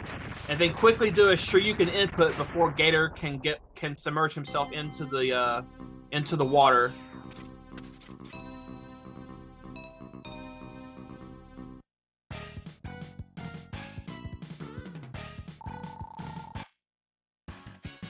So Darko had to use the same. Ooh, and Lynx got the yellow snail strat that I mentioned before. Just dash up to snail and go for the Shoryuken and hope that he doesn't go into the shell. There are some backups if snail does decide to retreat into a shell immediately, but Lynx got lucky and got the yellow strat. So Lynx has definitely got the lead now going into the final stage. Darko has to, since he doesn't have the Shoryuken for Sponge, he has to try to bait Sponge into going up with almost low HP, just like in the very first fight at the very start of the run. And then has to kill Sponge before he goes angry. And if you kill Sponge with the his weakness, he will get cut in half as he explodes. So Fatso is doing the snail fight now, and Lynx is getting ready to fight Zero. Zero's hitbox is too small, so it requires 2 Shoryukens to kill him.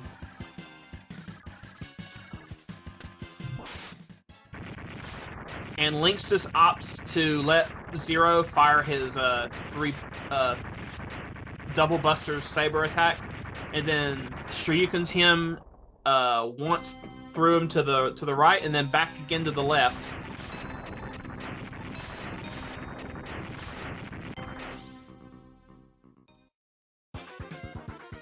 Fatso got down Snail without any problems, but he's remarkably still in this.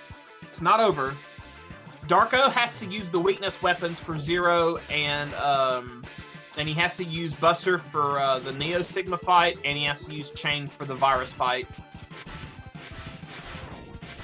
For Darko, he's going to try to position himself at a specific distance from Zero, so that Zero constantly uses the green shot there that you see, and then all Darko has to do is time his jumps and fire the burner at specific timings. And you can take out Zero without a relative problem. And as I say that, Lynx gets a clean sweep on Sigma and finishes the race with a 33:20.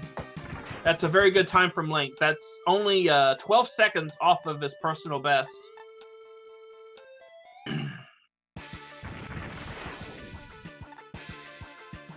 So good job to Lynx. Sigma cooperated this time. Good job, Lynx. So Fatso, if he can get the Shoryuken here on Neo Sigma, he will take second. While Darko has to fight Sigma here with the Sonic Slasher blades. And on top of that, he has to avoid the paintballs that Sigma shoots at him, because those balls deal 6 damage on contact, which hurts. Okay, Fatso got hit there. Nice, he got the Shoryuken on Sigma. He waited until he was in his iframes, then got to full health with a sub-tank, and then Shoryuken Sigma during his invincibility period. So even though Darko and Fatso are starting the virus fight at the same time, Fatso is going to be ahead, since he can just simply Shoryuken, and he almost got the one hit, but was able to get the second Shoryuken to finish strong for second.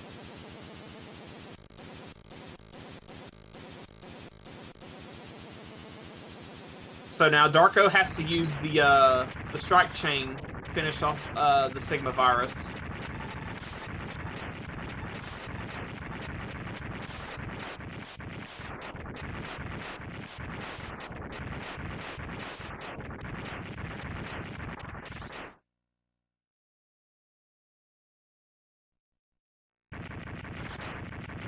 So checking back with a couple of the other runners, looks like Shadow Zero is fighting Crystal Snail. And Darko is in danger of dying. He needs to be careful. Yeah, if you dash as the virus teleports back on screen, he won't catch you. And Darko finishes with a 36.05. Very, very good finish for Darko. Good job on his part, avoiding death there. A death is very, very costly in Shoryuken lists, especially at the late stages of the game. Because if you die, you have to go play through the entire stage again. There is no checkpoint anywhere.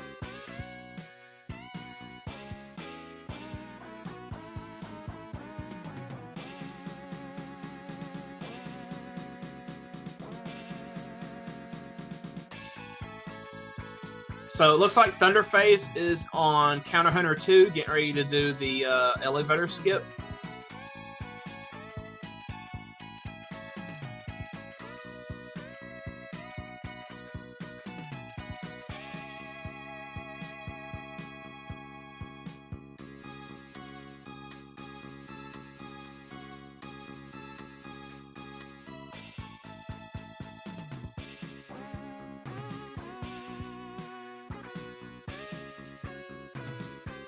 Shadow Zero is trying to get on the bike right now. He's on it.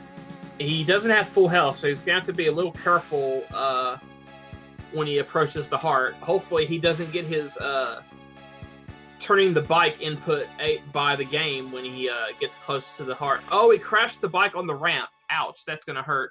I think he knows the backup to get this heart. Yeah, it looks like he does. If you crash the bike, you can actually, with the sacrifice of a life, and that's what he paused to check for, you can actually use the burner. Oh, but he clipped the top. Oh, no. Now, this is bad for Shadow Zero, because now he doesn't have an extra life to sacrifice. So, if he goes to get this heart, he's going to game over, and he may have to resort to that. Or, well, he's bypassing it for now. Is he trying to farm a 1-up? I don't think that will help. But we'll see what happens. I mean, oh, I think he's getting the air dash to assist him in getting the heart, so he doesn't die before he gets there. Okay, that's interesting.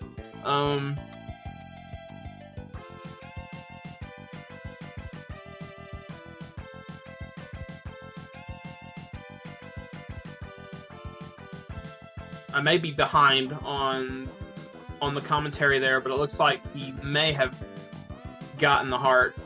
I'm not really sure.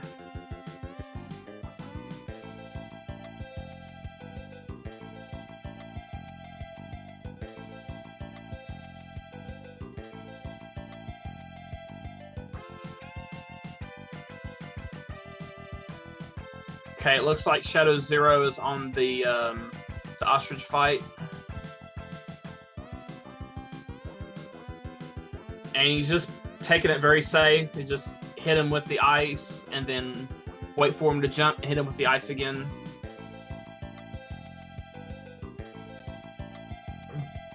Did he skip the heart? He probably, if he skipped the heart, he probably didn't want a game over. So he'll probably re-enter the stage, try to get the heart tank with the bike, and then before he dies from the spikes, he'll try to pause and exit the stage. See what he does here. Looks like he went to Crab.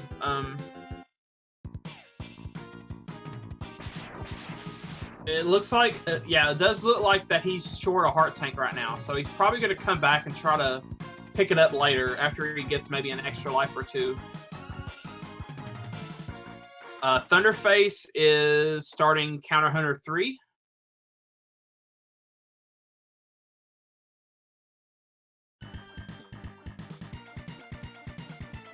So the beginning of Counter Hunter 3 here is littered with all these disc boys and bats and bugs.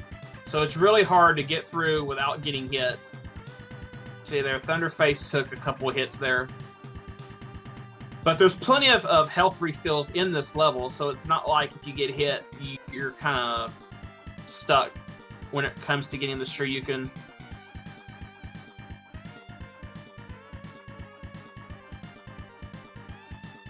Looks like Thunderface was trying to get to the ice so we can freeze an enemy to use it as a stepping stone. Looks like he respawned the bat and he's going to freeze it. Nice. So as you see, you bypass all these health refills, and he's going to take top route. Now see, if you air dash or if you dash into a crystal that encases an enemy, you actually get a guaranteed weapon ammo drop from it. But if you're not careful, you can accidentally break your little stepping stone that you need to get to a higher level.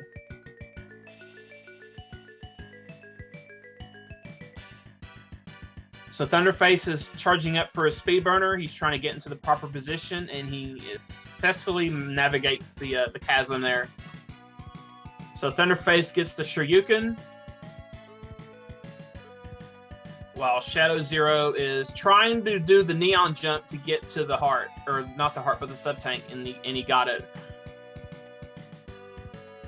So that is the backup strat to getting the sub-tank. If you can't do the slope jump strat that Lynx and Fatso were doing earlier.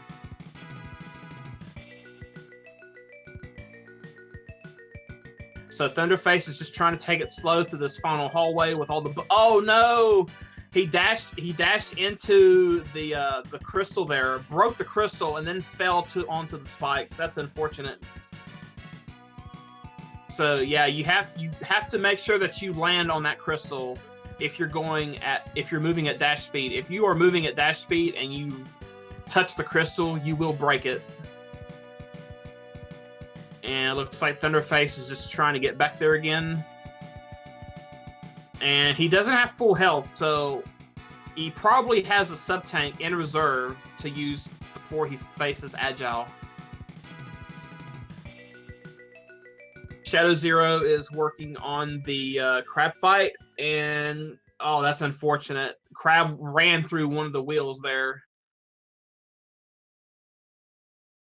Okay, looks like Thunderface used the sub-tank for the Shoryuken, or before Shoryukening Agile. Nice, and Thunderface did get the Shoryuken on Agile. So, when you use the Shoryuken, you're actually put into an invincible state through the duration of the move. However, if you land on the spikes and Agile isn't dead, you instantly die because you exit your invulnerability and you're touching an instant death platform. So if there are cases where Agile instantly goes angry, he turns invincible, and you instinctively Shoryuken to get the quick finish on him, but since he's invincible, he won't die to the Shoryuken, and you end up landing on the spikes and you die yourself, which is an awful way of losing a run if you ever run this game at a high level or on PB pace, and you lose your run to that. It's irritating at times. Okay, Shadow Zero got this one up while getting the heart, so now he has a life to sacrifice for the ostrich heart when he has to go back and pick it up.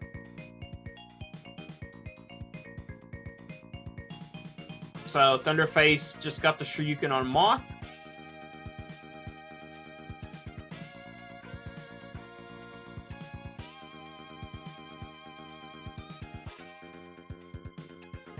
Shadow Zero just got the armor, so he now has everything but the one heart that he missed from Ostrich.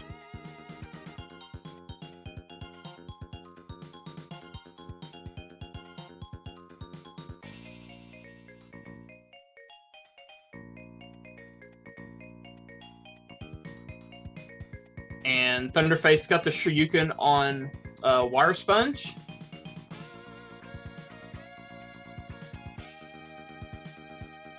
And Shadow Zero is going to use the spin wheel on the robot to make it collapse as it rises from the ground. And he got a really good pattern from the robot. So before the robot drops, he's going to do an attack, whether it'll be a jump, or he just shoots a projectile, or just instantly drops.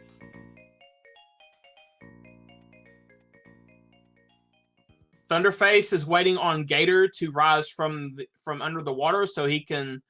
Oh, and he went back in the water. That's unfortunate.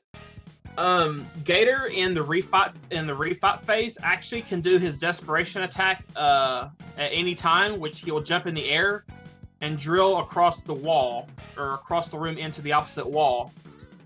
And he was going for a Shoryuken there as he's in the air, but couldn't manage to do it. So now he has to wait for Gator to rise from the water again to finish him off with the chain. And Shadow Zero here is trying to take out the bugs, but he's getting... Oh, he got caught with a bug. Yeah, if the bugs land on X, they force X to fire constantly, jump constantly, or dash constantly. And you won't know which action it is until you see it happen. So Thunderface is trying to get his health back to full before he fights the next boss. And any extra health that he picks up will go to a sub-tank that he can use for later.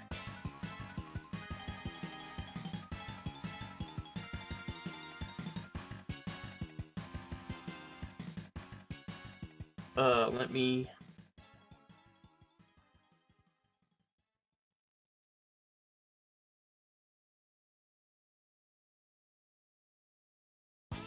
Sorry for the little sound noises there. I think I've got that taken care of. Okay, looks like Shadow Zero is trying to take out the Moth in the adult form. Having a little trouble. Oh no, he died to Moth. What's really interesting about the body armor is that it's supposed to reduce your damage, but you would think by 50%. But for Moth, if you don't have the armor and you get hit by Moth, it's 8 damage that you take. But if you get hit on contact with the armor, I think you get dealt 6 damage. It's really weird. But Moth just hits for a tank. So Thunderface is fighting Centipede, it looks like.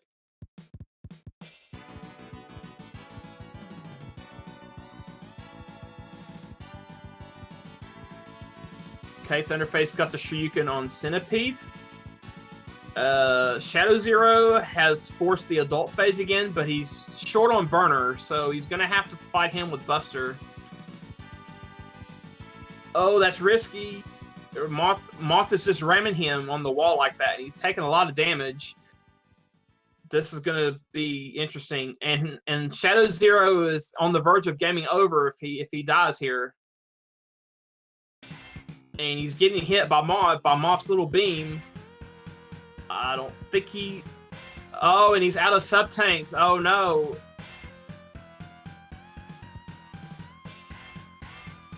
Oh, no. What's Shadow going to do? Oh, no. That's unfortunate. Shadow tried to hide, holding against the wall, to try not to get hit by Moth as he swooped down. But...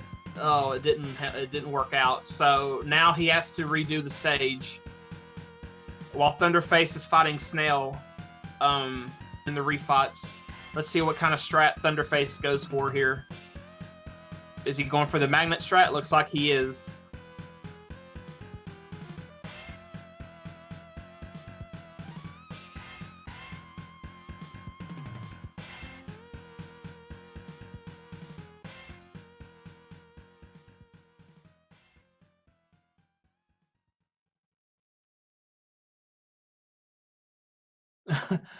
Oh, Thunderface got a follower during this race. Okay. Looks like Thunderface had to resort to the mines after all. I thought he was going to go for a mine into Shoryuken, but using the mines is just as effective.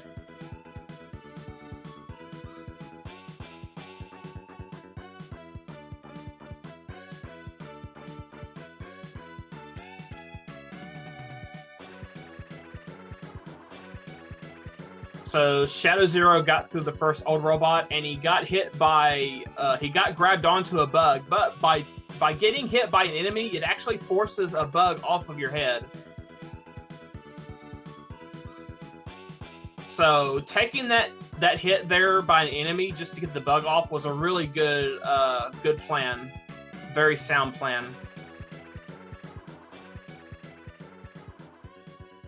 So Thunderface he doesn't have full HP yet, so he's waiting for the pink blocks here to drop so he can get some energy back. And Shadow Zero is going to get another shot at redemption here on the Moth fight. And he's just tanking damage trying to get through Hellway.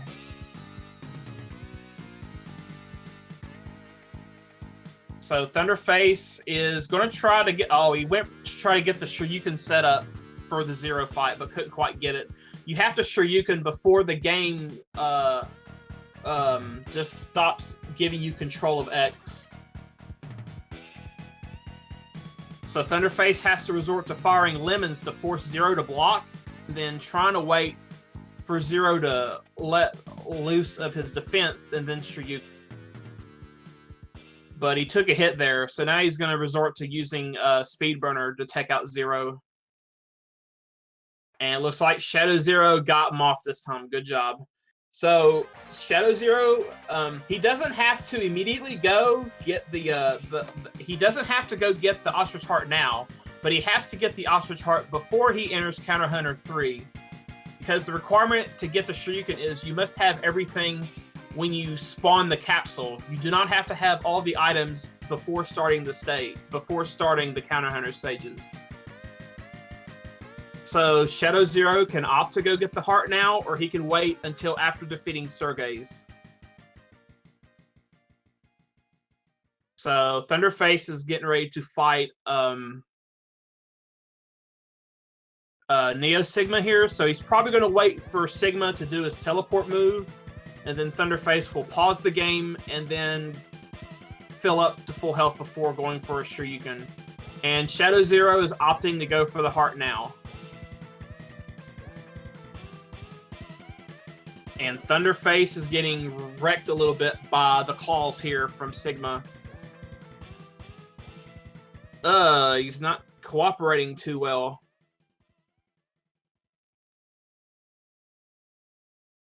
Thunderface is looking for an opening. Okay, he's burning the sub-tank now, so let's see what he can do. Very good, Thunderface. He got the Shoryuken on him. That's very clutch. So Thunderface may be finishing up the race very soon.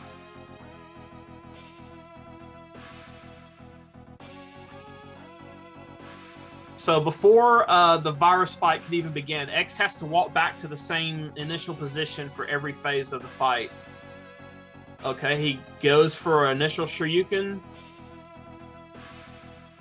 Very nice. Thunderface finishes. So as you see what Thunderface did there, he set up Sigma to get hit with the Shoryuken by baiting him to the ceiling. And then while using the Shoryuken while on the ground, the Shoryuken carries X all the way to the top of the room.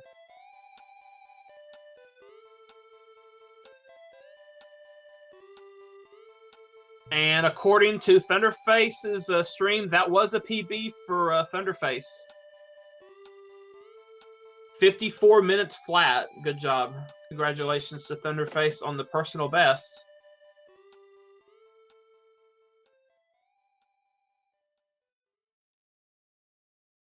So Shadow Zero now has obtained the heart from Ostrich.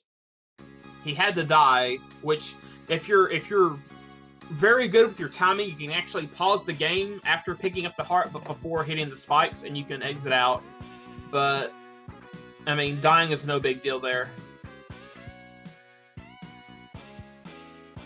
So all eyes are on Shadow Zero as he goes into the Counter Hunter stages.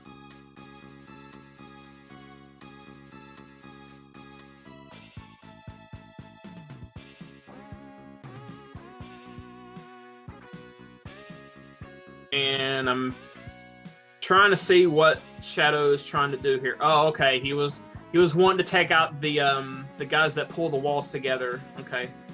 Yeah, if you let those enemies grab a hold of the walls, it actually causes some lag. And actually, as you see Shadow climb these walls here, oh, he barely made it out of there without getting crushed.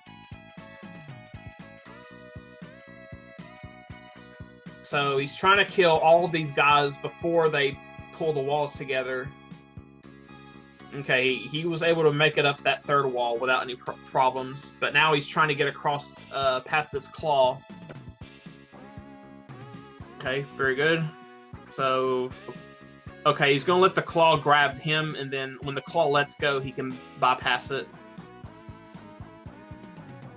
And looks like Shadow Zero, he's taking some hits from the projectiles, and that actually powers up the Giga Crush. By getting hit by any kind of laser projectile or anything, that actually powers up the Giga Crush. And he may use that for Sergei's. I'm not too familiar with the strats that he uses, but that just gives you an idea of what options you have to use. And the Giga Crush is full, so he has the option to use it for Sergei's if he wishes.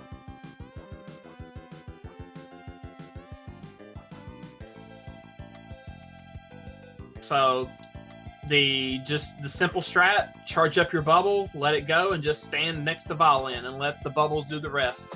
Easiest fight in the game.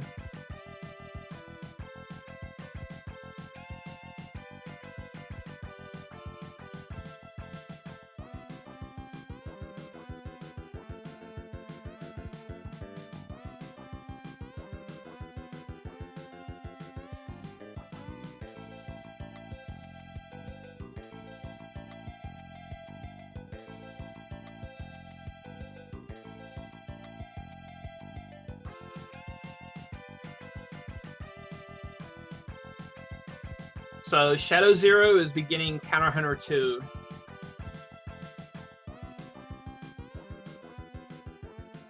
I'm not too certain if he knows LE Skip. Okay, I think he was checking to see if his Giga Crush is full, but then again, he was probably just trying to get to a position where he can use the Silk Shot. Okay, that's a good strat. You can slide down those red lifts and then air dash under them. It's very good. Now he's opting to wait here for the elevator to come back down. Luckily, he's got a little spot that he can just constantly wall climb. And now he's just waiting for the elevator again.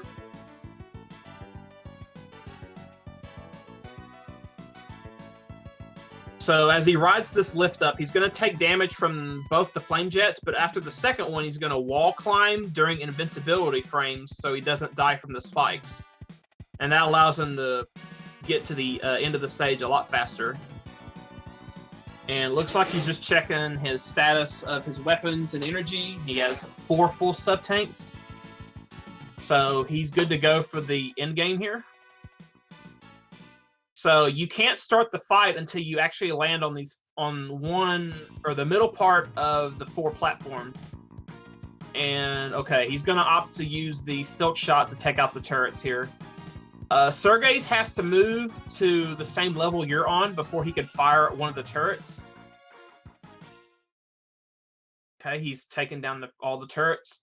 And now he's trying to position himself to where he can just stand still and release the Charged Sonic Slicer.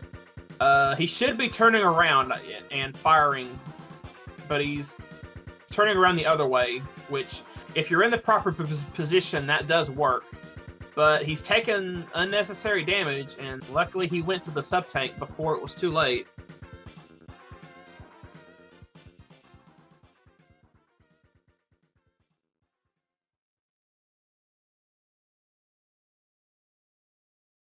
And Shadow is trying to get those last hits on him. Oh, very good save. Very good save. He almost accidentally died to the spikes there, but luckily he was able to recognize that he was on the spikes and jumped back onto the front of Sergei's fortress.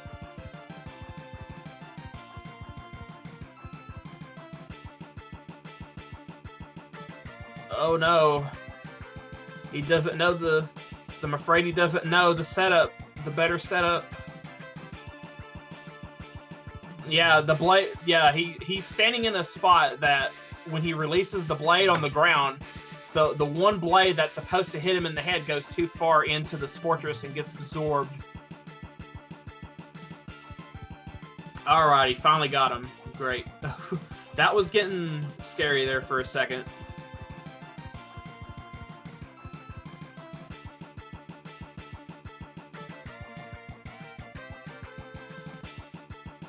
So I believe Shadow has 2 or 3 full sub-tanks remaining at this point.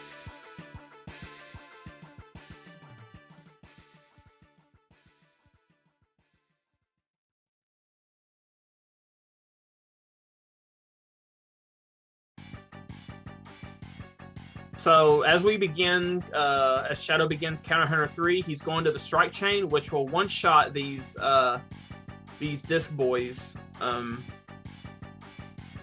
then he just gets through the bugs by just taking a damage boost. Yeah, Strike Chain is a very powerful weapon. It one-shots a lot of the enemies. Okay, very good. Is he going to try a Neon Jump? Oh no, what happened there? I think he just...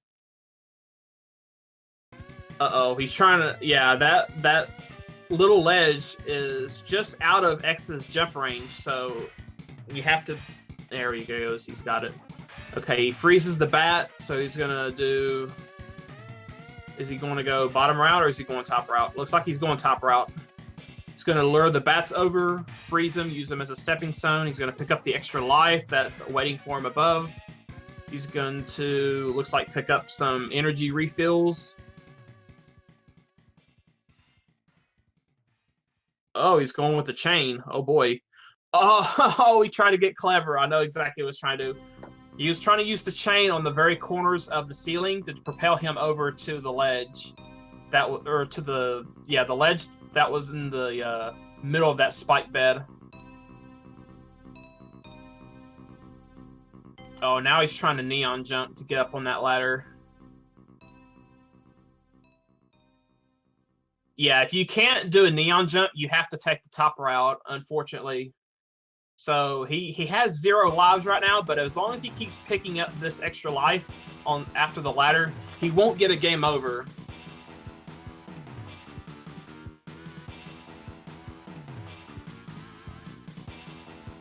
And it looks like he's going to do the air dash. There we go. He's on the safe island there. He's going to shoot up the... Oh, no, he died again. Going from that one platform through the double spikes, that's tricky because you have to do a quick jump and then an air dash through. So another attempt for Shadow. Uh-oh, he's not going for the extra life, or is he? There you go. Okay, he's not gonna game over now. Okay, now he freezes the bat, so now he has to pause, and he has to swap weapons to despawn the crystal. Otherwise, he can't fire a weapon. Okay, he got through the spikes there, so he's prepping up a speed burner to go across the chasm. Very nice, and he picked up another extra life there. So finally, Shadow's got the Shoryuken.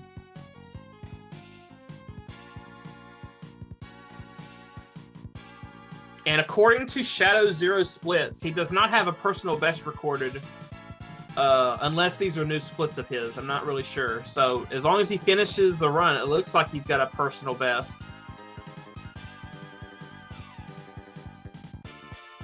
So Shadow's going with the beginner strat, just using the ice to safely get across this final hallway here. You can actually control the ice by holding up or down when you fire it. So you can fire it lower and angle it down towards the ground enemies, and then you can actually hold up when you fire to angle it upward. But it's hard to tell the angle when you fire it unless you're familiar with using the weapon. And he had to use a sub-tank to get to full health for Agile, unfortunately.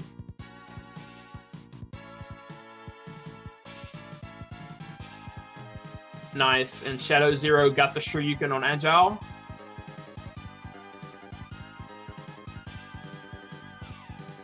A note about the Crystal Hunter, you can only have 3 frozen enemies on screen. So if there's more enemies than that, and you've already got 3 frozen enemies, you can't shoot the Crystal Hunter anymore. You have to dash into one of the crystals to shatter it, which will give you back a shot. But there shouldn't be no more than 3 bugs on screen at any one time when you go through that section.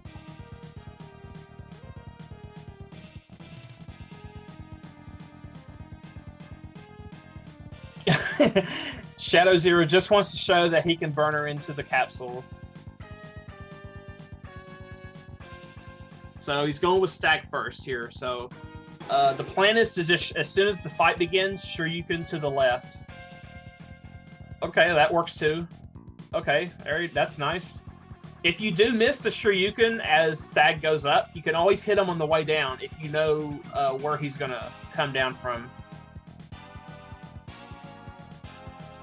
Luckily, when he starts his first jump to the wall, it's always the same when he goes from the left side to the right and back to the left. So Shadow Zero is just picking up all this health just to ensure that he's got full sub-tanks for the final fights ahead.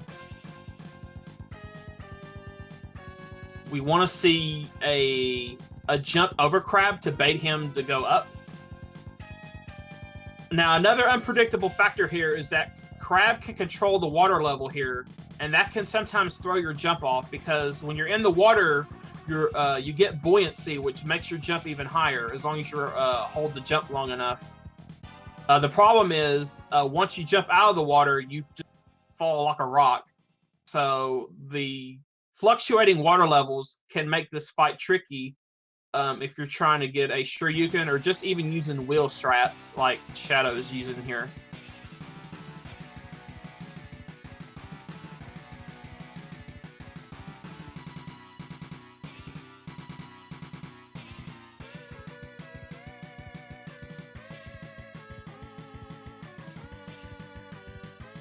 So Shadow's 1/4 of the way through the boss rush here.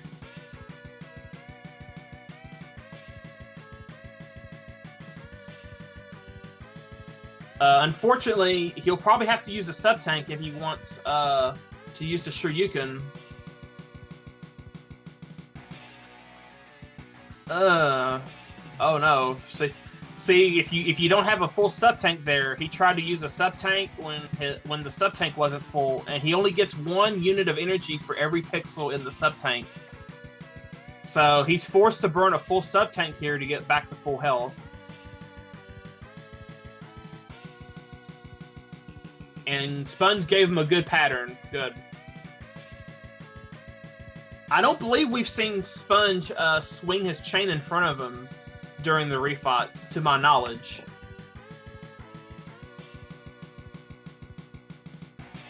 So Sponge, to my knowledge, has been very cooperative in the refight segments.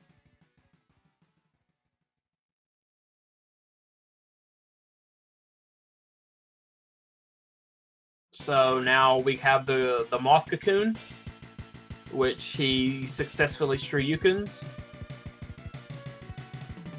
If you wait for the cocoon remnants to fall through the floor, if you wait just a moment after they disappear from the floor, you can actually Shoryuken and clip Moth as he approaches from above and hit him immediately. But you have to know the timing. And Shadow's trying to get him with the burner, just like in the initial fight. All right.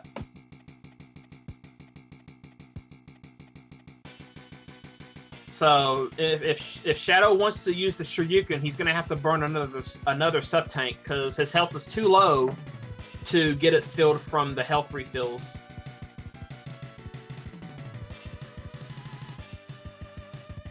having difficulty getting up to the upper levels of the refight room.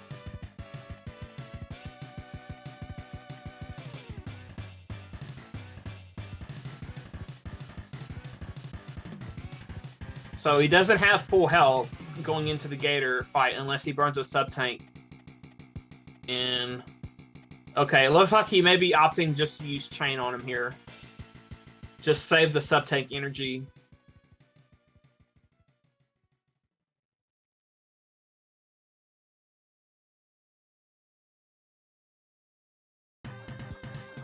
Oh, okay. Shadow tried to go for a one cycle, but hitting Gator in the air is a little tricky to judge when to fire the chain. And Gator is just not cooperating right now. As soon as he can instantly submerge when he jumps out of the water if he wants, and that's just painful. Okay, he's trying to link the hits together. He's doing pretty good so far. Very good by Shadow, getting that one cycle chain. Or it may have took 2 cycles, but when he got him that time, he finished him off. I don't think he's high enough on HP to get full health after getting all the little health refills again. He may be 1 HP short. Let's see, 1, 2. Oh, he barely had enough. He had exactly 8 HP missing. So he can Shoryuken Ostrich here. So as soon as the fight begins, Ostrich going to start charging at X, but if Shadow can jump over Ostrich and get to the other side, see, he's in a perfect Shoryuken position to just get hit. And there's nothing Ostrich can really do about it.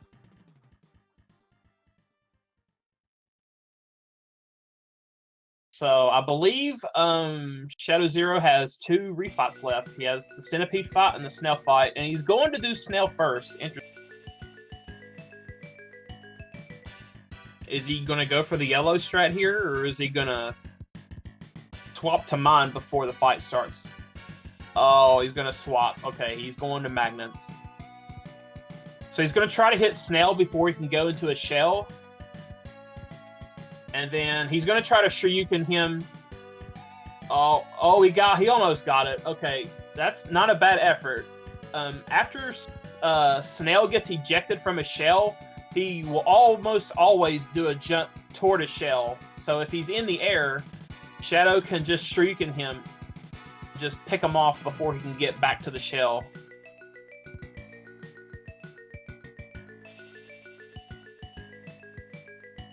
I think Shadow entered that capsule by accident. I think he was trying to get some more health.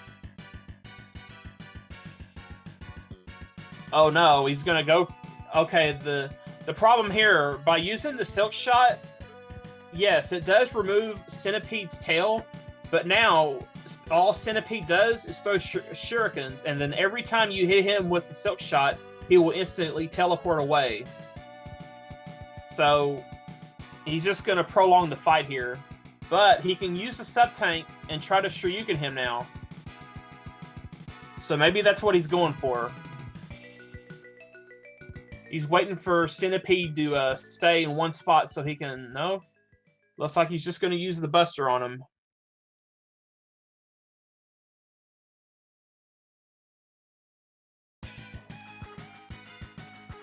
Oh, we got a nice... got some nice damage on Centipede there. So yeah, every time that Centipede takes knockback damage, if he gets knocked back, he will always teleport. And then when he teleports, he can actually teleport up to 4 times before he decides to stay put and attack with shurikens again.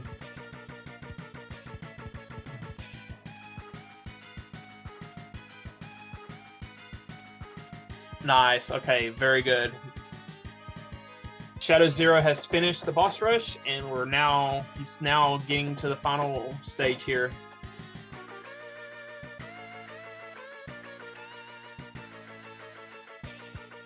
I wonder if he's going to go to revisit Bubble Crab to refill his sub-tanks.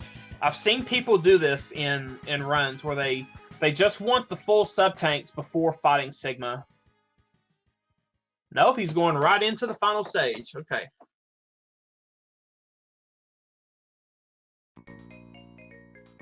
Okay, he has 2 full sub-tanks here. If he can't exit out of the stage, nope. I think he wanted to go to revisit Crab to get full sub-tanks, but this is now considered a counter hunter stage, so he can't exit out of it. I think that's what he was trying to do. I think he wanted to go get sub-tank energy, but it was already too late. He was already in the stage, so he has to press on. So he's going to destroy these pink blocks to try to get some extra energy for his sub-tanks, just in case he needs it. And he did get the Shoryuken into the Zero room, but he's quite a bit away from him. So I anticipate him to fire some lemons at Zero to prevent him from doing his double buster saber attack. Okay. He's walking. Oh no. He's trying to delay it. Oh no, he got hit again. I think he's just gonna bail out and just fire the burner at Zero. I think that's what he's trying to do, but Zero is too fast for him. Okay, it looks like Shadow may have gotten into the correct position here. Okay, as you see, if you fire the burner on the ground, not only does the burner hit him from the air, but that burner also leaves a fire trail on the ground, which will also hit Zero. So, okay. Shadow has successfully got past Zero, so he still can use a sub-tank to get back to full health. As long as he uses a full sub-tank, he's not below the 4 HP that a full sub-tank won't replenish its health.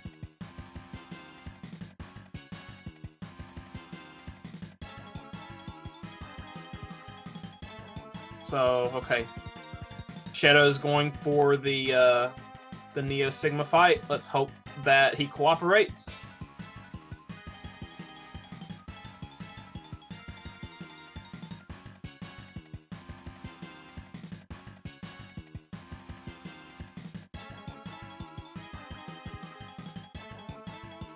Oh, and he's not cooperating.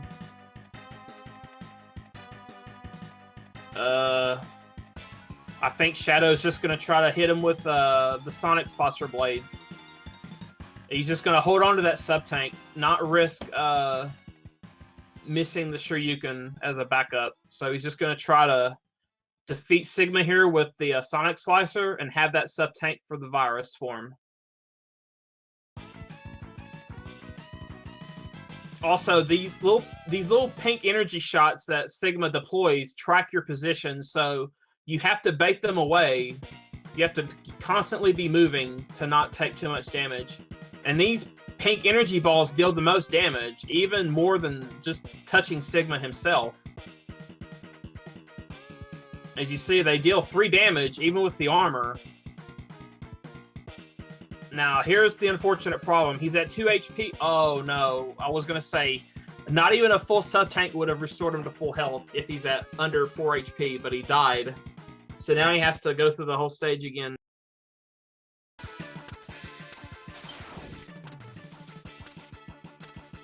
So I'm thinking that Shadow's going to try to get some more energy for a sub-tank. Now, yeah, he got ammo drops. It's not a guaranteed health drop from these capsules.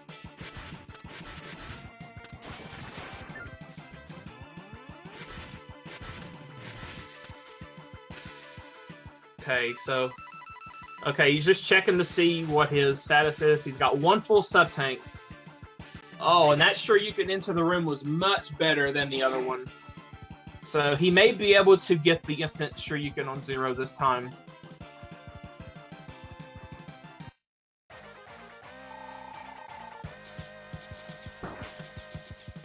Oh no, he accidentally dashed into Zero that time.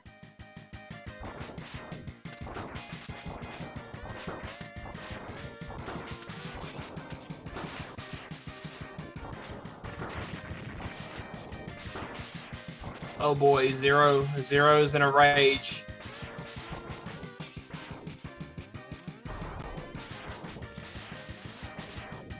Yep, go with the standard Buster. Fight Buster with Buster. So yeah, if X is on the wall or very far away from Zero, if X is in the air, you're gonna see Zero rush toward him and use the ground punch and force debris up and hit him. But if X is far away on the ground, you see that Zero's using his three-part attack there. So you can actually control what move Zero does depending on your position in relation to his.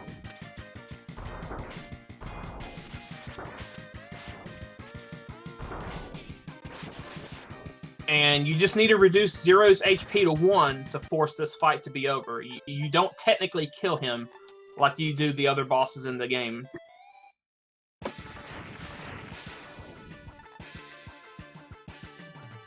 So you see Shadow Zero is exactly at 4 HP, so this sub-tank that he used just barely gets him to full health to be eligible to use the Shoryuken. So we're hoping for Sigma to cooperate this time.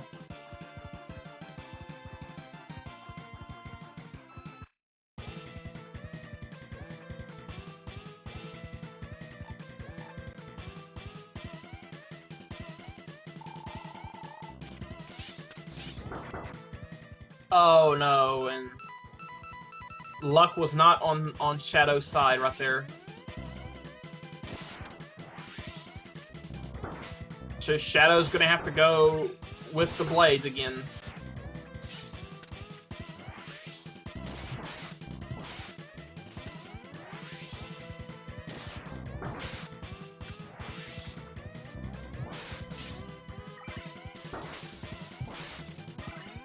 Yeah, that's another unfortunate thing. If you try to use the Charged Sonic Slicer while you have a little blade out, the Charged Sonic Slicer just won't come out. But you have to wait for all the little blades to go away before you can fire a big one.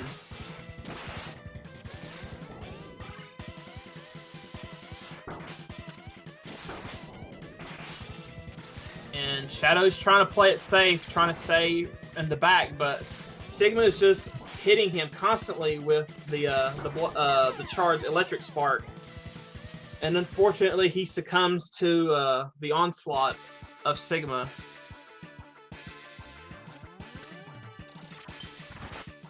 I think Shadow is determined to finish, no matter how bad it gets. And I admire his courage for continuing on, even though all the other racers have finished. I think, yeah, Zero's gonna game over intentionally to get all of his weapon energy back. And we may see him go to the crab stage to go for sub-tank refills. Yep, that's exactly what he's doing. So, yeah, Shadow is coming back to this stage specifically to get sub-tank energy. There's a few hidden passages you can find with the item tracer, and once you stand in a particular area, if you charge up the Silk Shot, instead of getting the Silk Shot, you actually attract a lot of health capsules, and you can actually use them to instantly fill your sub-tanks. The location to find the refills is after the sub opens this door, and it's directly to the left here in this hidden alcove. There he goes, and that's where you. This is where you stand and charge up your sub tanks. You just simply stand still. When you charge up the Silk Shot, you get all of these health refills, and the charge from X disappears. And then you can actually recharge the Silk Shot and just stand there, and you get all these health refills. And it only takes a charge up about 4 or 5 times to get all your sub-tanks filled. And just like that, he's ready to go back to the final stage and take down Sigma.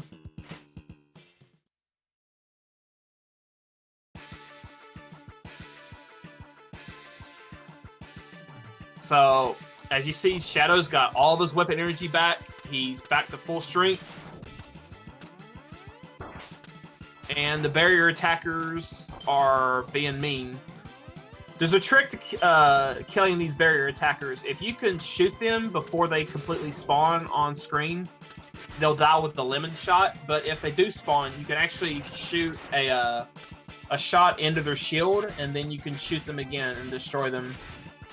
But when you're trying to go fast, if you get hit by a barrier attacker, that means you have to use a sub-tank or farm for a small health refill. So you can just lose time, a lot of it. That's a very good Shoryuken. This is a Bro Fist, it looks like.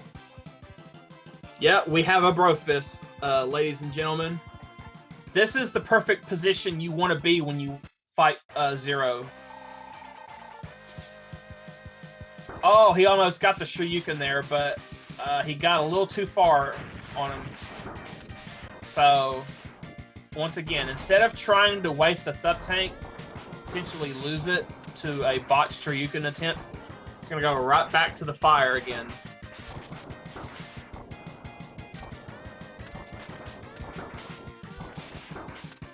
So, as you see, Zero is firing the threefold Buster Saber combo. So that means that Shadow is a little too far away from him.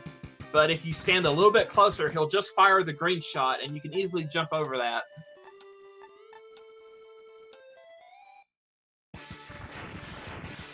So, once again, another round at Sigma. And Shadow has the sub-tank, and he's going to use it now. Come on, Sigma. Give him the pattern, please.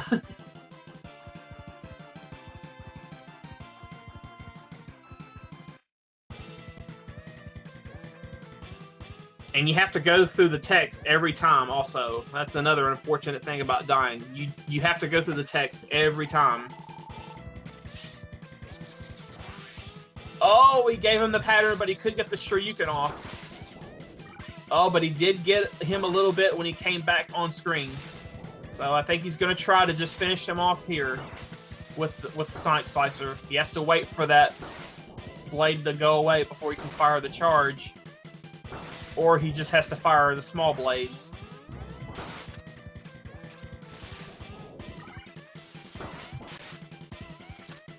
One more hit. Okay, he's down. Okay, Shadow is probably going to have to burn a sub-tank immediately so he doesn't accidentally die here, because he's at 5 HP. And that's exactly what he does.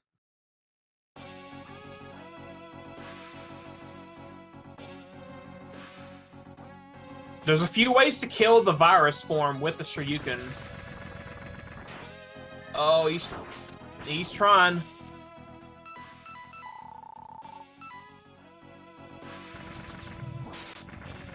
Oh, there's a little bit. There we go. Nice. Very good. Shadow finished. Congratulations.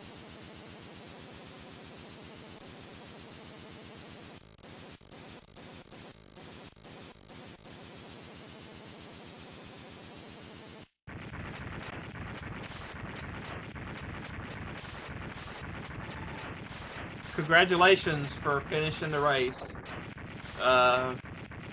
Very much deserved props for not giving up. Very good, very good.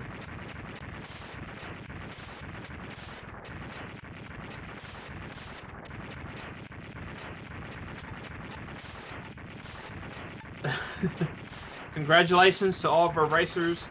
Thanks to all of our racers who took time out of their schedule to come race. Congratulations to Lynx for winning this last race. I forgot who won the first race. I believe Fatso won the first race. Yeah, did Fatso win the first race? I believe he did. Can't remember, actually. It was too long ago.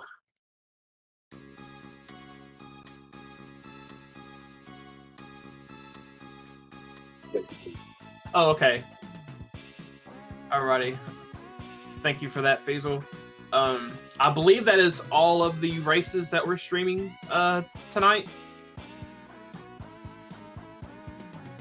Alrighty.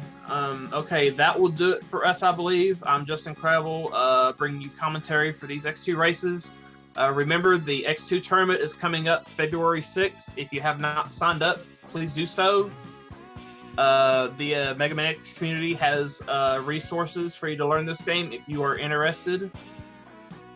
So, if you're interested, come see one of the many Mega Man X2 runners. We will point you in the right direction for resources. And thank you very much, guys, for watching. Enjoy your evening.